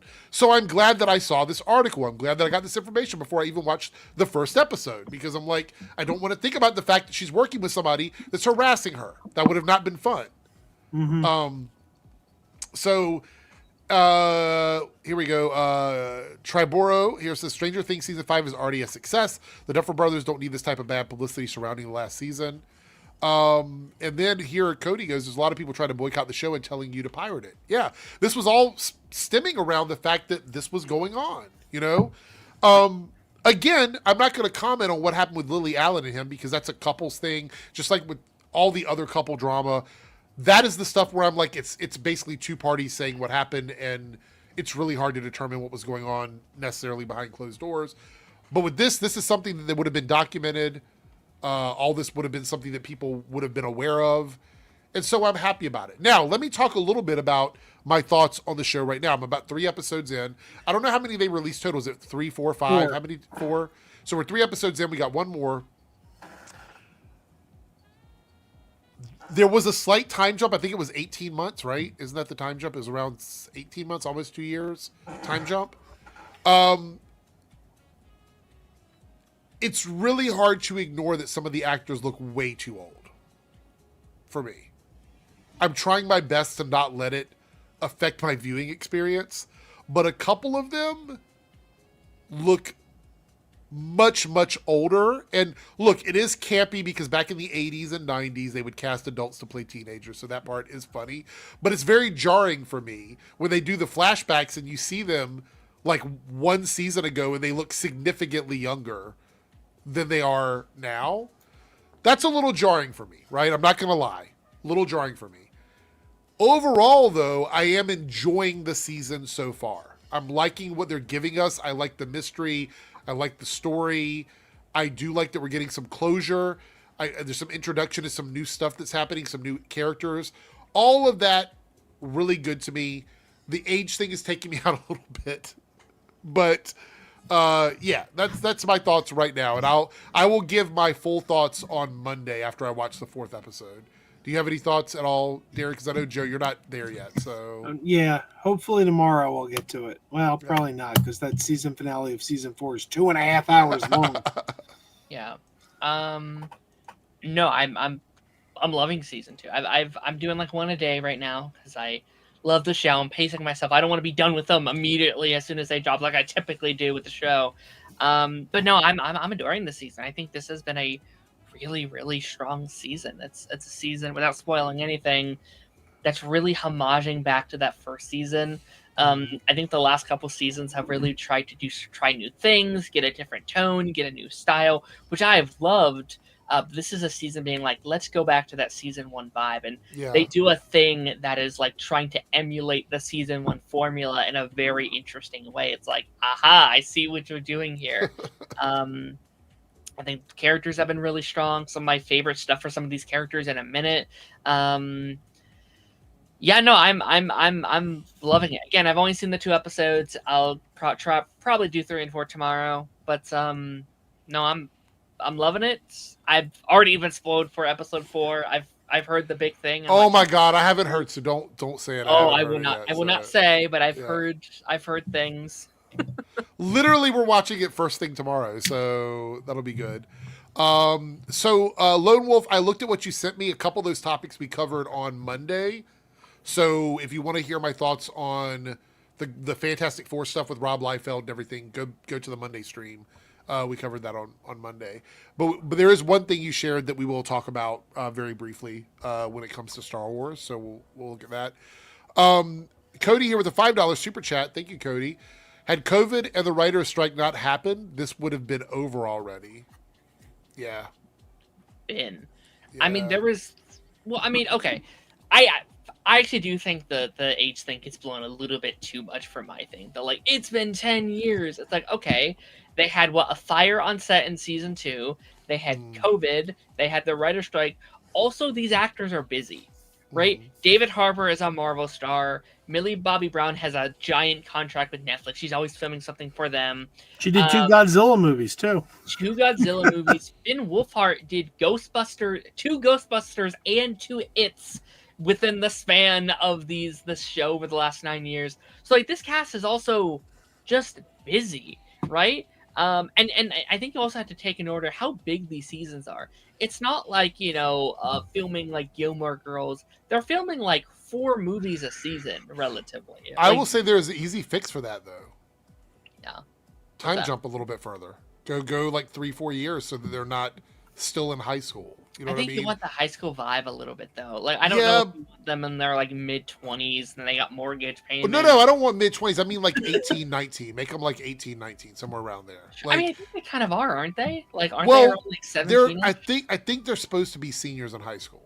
I think that's what they're I think it kind of works for me, though. Like, some more than others. Like, Lucas looks like he's 30. Like, that is, like, the one where I'm like, okay, he looks a little old to be here. But, like, some teenagers are like that. Like, you'll, like, go home for, like, the summer, and you come back, and they look like a different person. Yeah, but, like honestly, when they have, like, a grown man's 5 o'clock shadow, that's a little jarring for me. Well, that's what you need. You need them to have, like, a beard and a bald spot and have the graduation episode where they're like, getting their diploma. I don't know. I mean, look, it's a very tiny nitpick because they're sophomores. They're not even seniors. That's crazy. Yeah, that's fair. I guess that's That's fair. crazy. That's Make fair. them seniors at the very least. Show them at prom or something. Show them about to Yeah. graduate. Something that makes me know that like this is it. Like Say that they all Putting it got so- held back during COVID or something. Like, I don't know. Look, I'm not asking for a ton of realism. That's really my only nitpick about it is that some of them look a little bit too old for the roles Yeah. they're in. But Fair. it doesn't ruin the show for me or anything like that. Like, I'm not saying, oh God, they look a little older. The show is the shit. Let me make 5 videos saying how bad it is because of how old they are. All right, so I have a question. Since Jake isn't here, who also wanted to do the cartoon thing, should we just wait and do it on Monday and just make it an early stream tonight? Is that fair with everybody, or Sure. Fine by me. only because Reliable Jake. only because I like to have 3 people and myself to do the list, and I might have to rethink that moving forward. But we will see.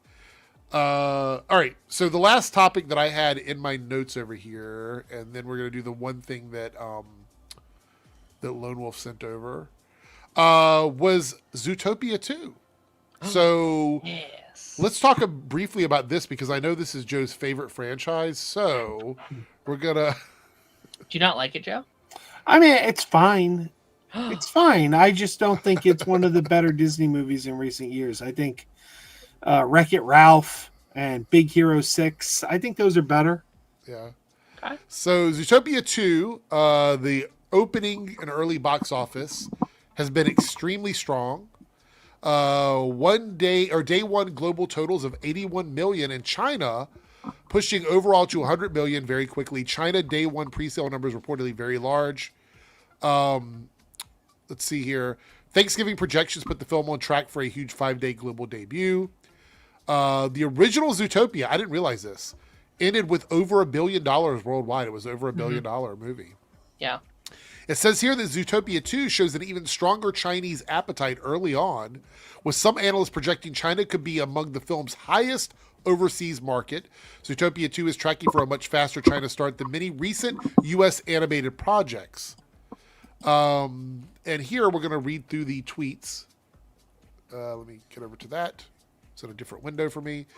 39.5 million domestic, but 41.6 from international markets. So it did slightly better in the international markets. And among the North American milestones, the sequel is notched. Zootopia 2, as noted yesterday, scored the biggest opening day in China ever for a Hollywood animated film. It also had its biggest launch day gross for a studio movie there since May 2021. The Thursday estimate from China, not including global total, is 20 million, which takes the early global run to over 100 million.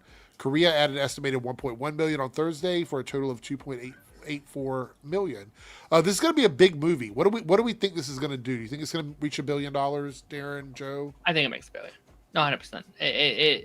These like modern Disney animated sequels do numbers. Moana made over $1 billion.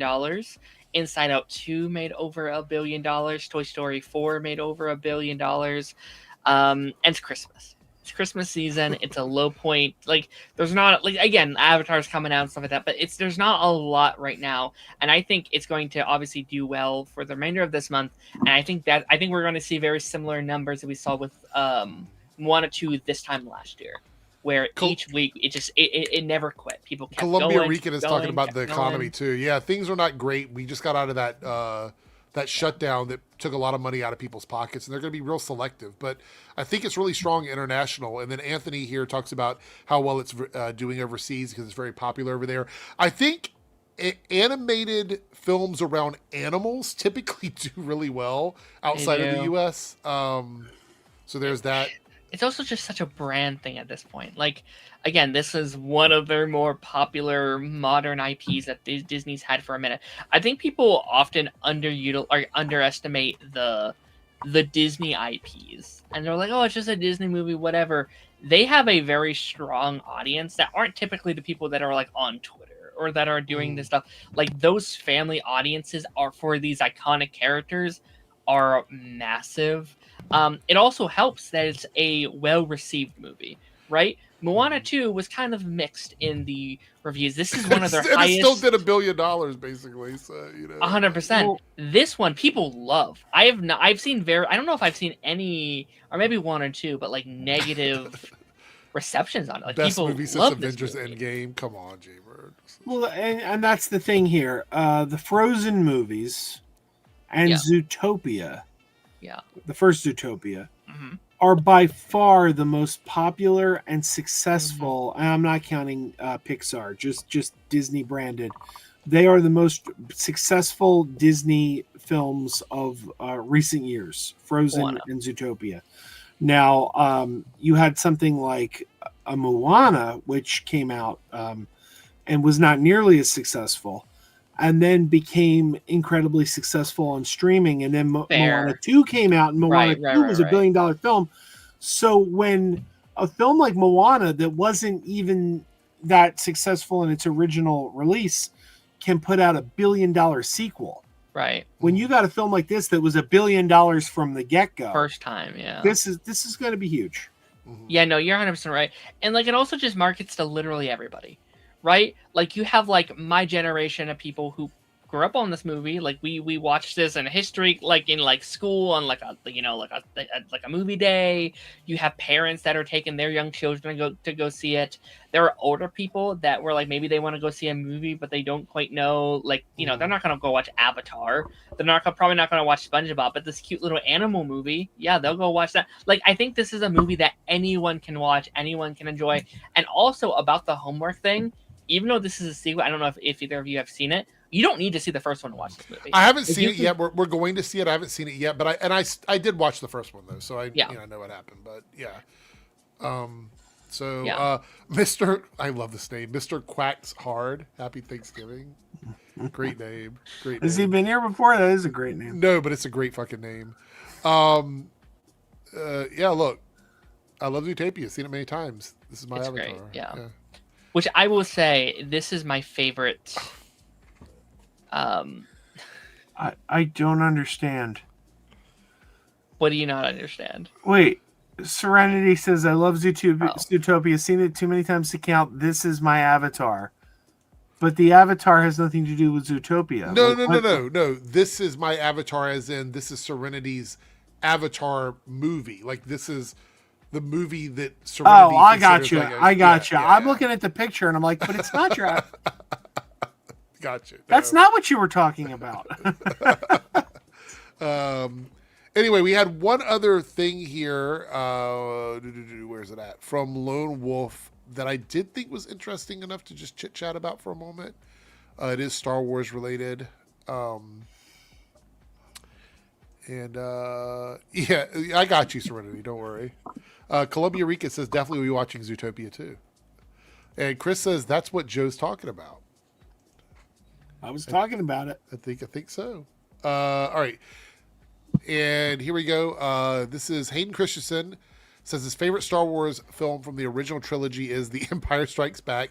Say less. That's probably the most common answer from the original trilogy. But Rogue One is his favorite from Disney films, and I agree. Rogue One is my favorite. So fair enough. That's actually my two favorites. It's like honestly, I know that some people like Return of the Jedi. It seems to be getting a resurgence of love all of a sudden. But yeah, he got one of my favorites. Which one? Empire. Oh, okay. But Last Jedi is my favorite of the Disney. Really?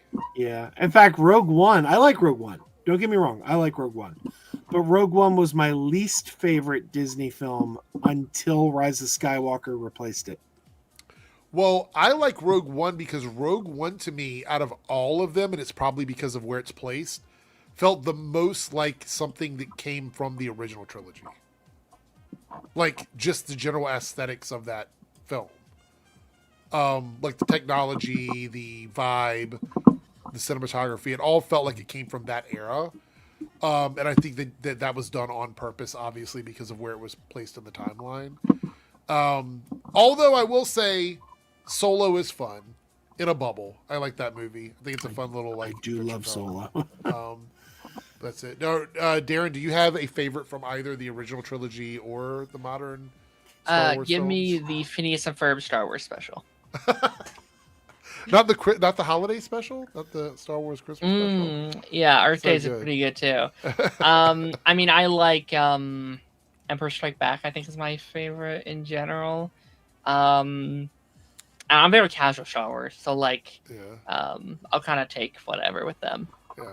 All right. So before we jump out of here, because I'm going to call it, in the Debunks channel, we did not receive any super chats, which means we didn't even get close to the goal. We could have done it for $5, but we didn't. And we would have gotten a stream about good news, which people picked. So Good news, everyone. For $5, we could have had it. We could have had it all. But we didn't. But it's okay. It's okay. I still love you guys. But we did reach the goal over on the Reloaded channel, so we will be looking at what we won over there. By the way, check the top fans badge in your chat and see where you are. Tonight is the last night. I will be picking the top 3 from both channels. You will go into the fishbowl, and we will be picking a winner. It's all right, Columbia Rica. Like I say, you guys treat me really well. If we don't hit it, we don't hit it. I do appreciate it, and I understand. That's why I'm not. You'll never see me scream and holler about it. You know what I mean? It is what it is. You guys are really good to me. I can't complain about anything. I sent you a little thing in the private message. Yeah, I see that. That would What be is fun it? to wrap it up. What is this? Hold on. Oh, okay. Yeah. All right. We'll That'd be a look at fun way to. I thought. Yeah. No. Absolutely. Absolutely. All right. Well, I'll leave that there for a second. All right. So if you would like to get into let me reiterate what I'm going to be giving away here.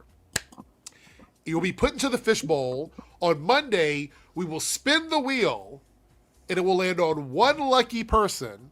That lucky person will get a free T-shirt and hat from the merch shop.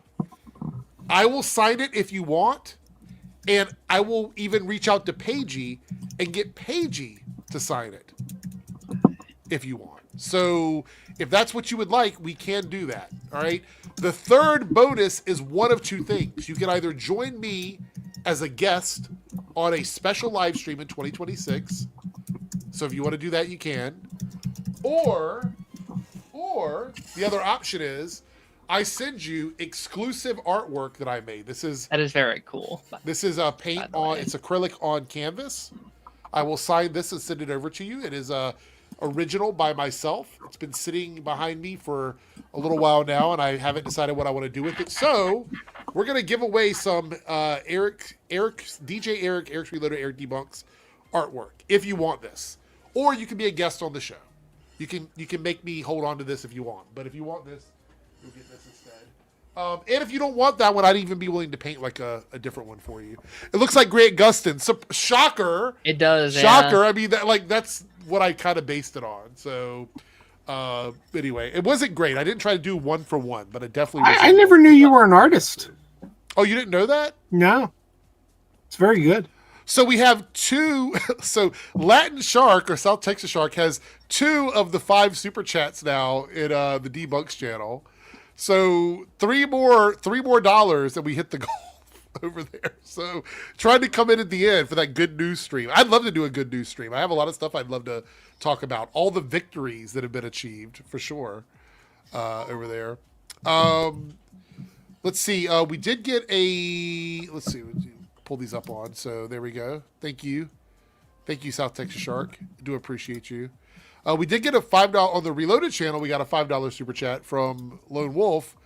Did any of you watch the Boba video covering the whole Warner Brothers deal and Snyderverse potential restore yet? Very informative. Look, Boba always does very informative, well done videos, so that doesn't surprise me at all. I didn't watch it. To be honest, I didn't even see it in my subscription box, so I must have missed it. If you send it to me on Discord, I will maybe we'll watch it next week, or I might make a separate video reacting to it if you would like. But send it over to me, Lone Wolf. I do appreciate it. We have a $2 super chat from Naruto for Darren. Oddly enough, I'll have to cash app Darren $2. Anything special happening on your stream on Monday? Mm-hmm. Yeah, we are. Just for context, it's the after the credits 100th episode.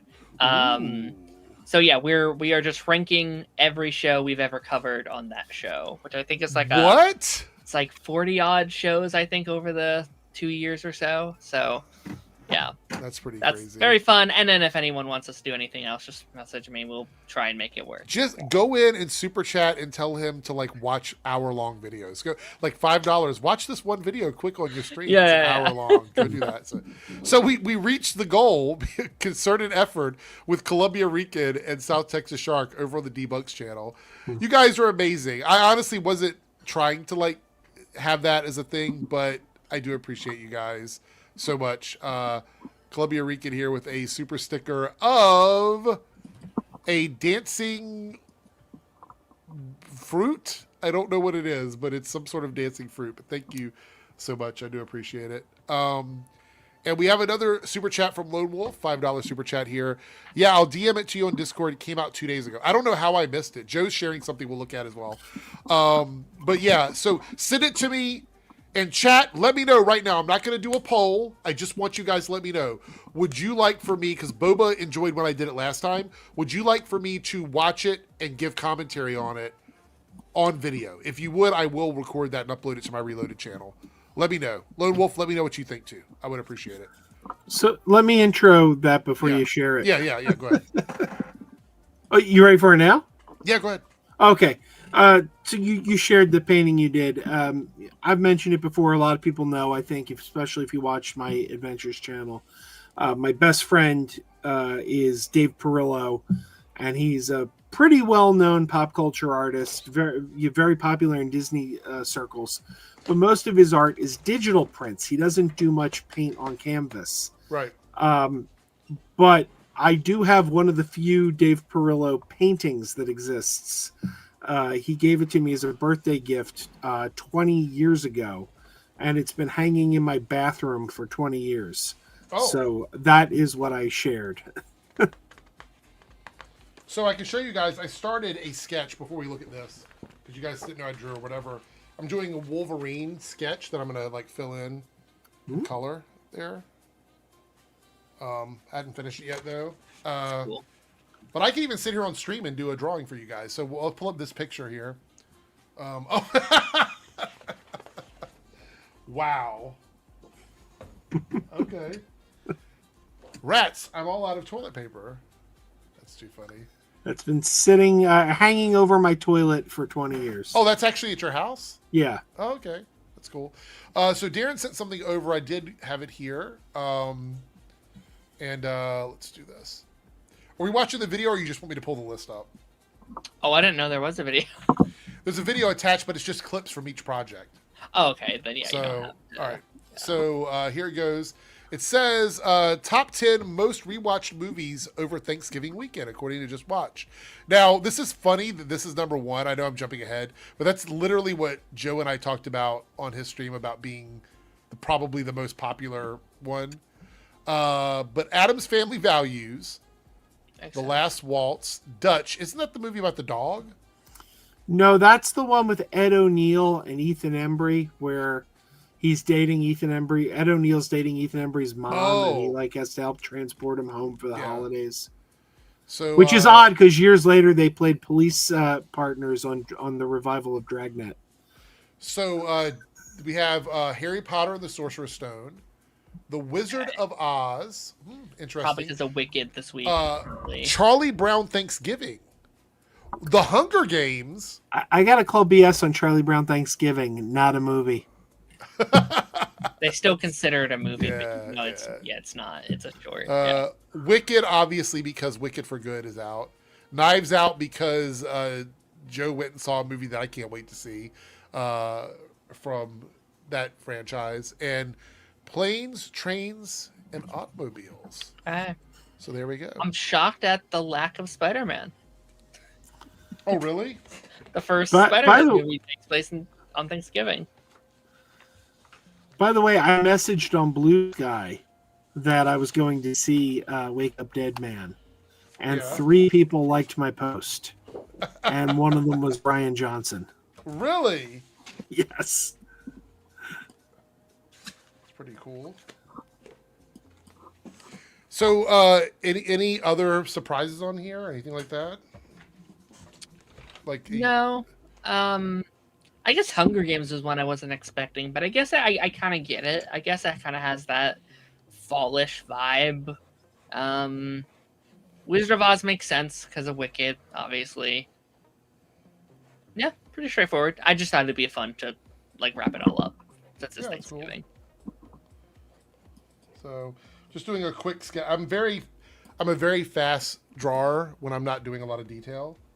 So I'm just going to do a quick little sketch here so you guys can see that I'm actually an artist and that it's not AI, in case people were curious.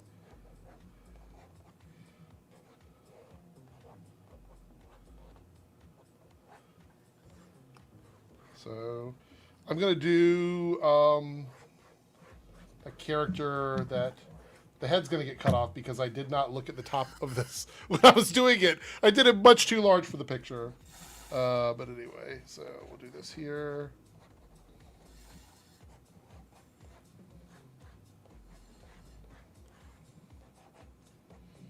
And unfortunately, the head's going to get cut off, but you'll get the idea. This is a very rough sketch. But there we go. Actually, and this is without detail. This is just me lining it up there. But like there would be my. It's hard to see. Hold on, let me make my screen bigger.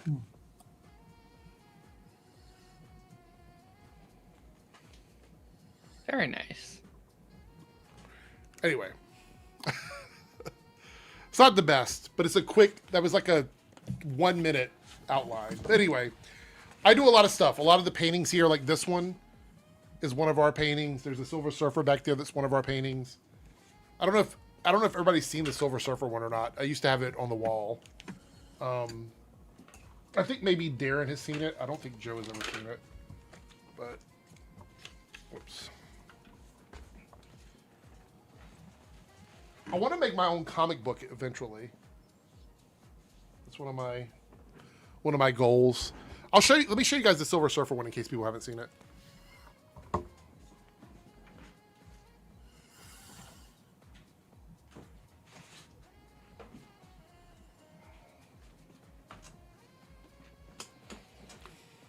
All right, so here is the Silver Surfer painting. It is also acrylic. It was done with a metallic reflective paint. Here. Yeah, it's really cool.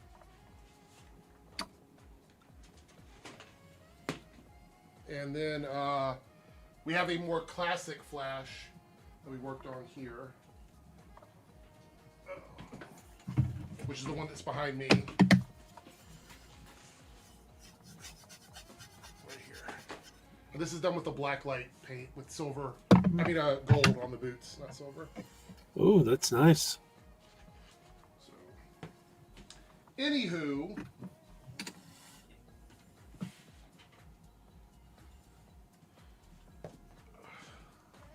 now I knocked everything over. All right, let's get back to it. What kind of show is this? Oh yeah, it's a crazy show. It's crazy. If anybody, look, we sell this art. If anybody's interested in buying these, we can do replicas or you can buy the originals. The replicas are a little less expensive, but the originals, like the ones that we did, are like at the first ones, are going to be a little bit more expensive because they were done with several layers of paint. But yeah, if you'd like to do it, reach out to me online. Let me know. We sold. Let's see. Serenity says you should make prints of the Silver Surfer one and sell them. That's a rad art piece. Well, thank you. It's show and tell. Yeah. There's a lot of stuff. If you've ever watched any of my streams where I walk around my house, we have a lot of our artwork up everywhere. There's a giant, almost wall-sized Galactus we had that we sold. And we replaced it with a giant wall-sized Rachel Phoenix from the X-Men. So, Excalibur, more commonly referenced, but... yeah. Anyway, let's see what we got here. I got to get the names for everything. And let's see here. Now that since you sold the Galactus, you should replace it with Mr. Nebula. you know who Mr. Nebula is? Yeah. We wanted to do Eternity though. Actually, the Marvel Eternity. That's a really cool one to do. All right, let's see which one won the poll in the Debunks channel. It is a good news stream, which means I will be streaming nothing but positive stuff one day. Let me list that up here as my bonus for that channel. I feel like Professor Farnsworth from Futurama has to be your co-host for that episode. Good news, everyone. Yeah, maybe. All right. And let's see what we got over on the Reloaded channel for you guys. Thanks for everybody who contributed through Super Chats to make the goal happen. Do appreciate it. Over there, we've got canceled TV shows that need revivals. So, let's see.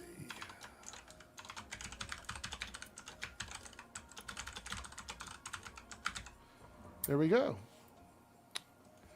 So thank you guys so much. Galactus's daughter. That would be so much fun. What a fun character.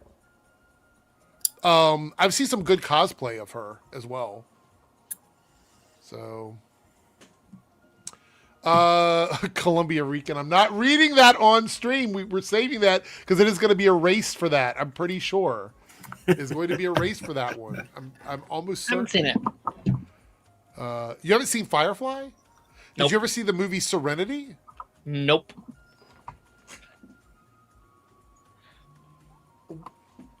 Darren, watch Firefly and watch Serenity. What are you doing?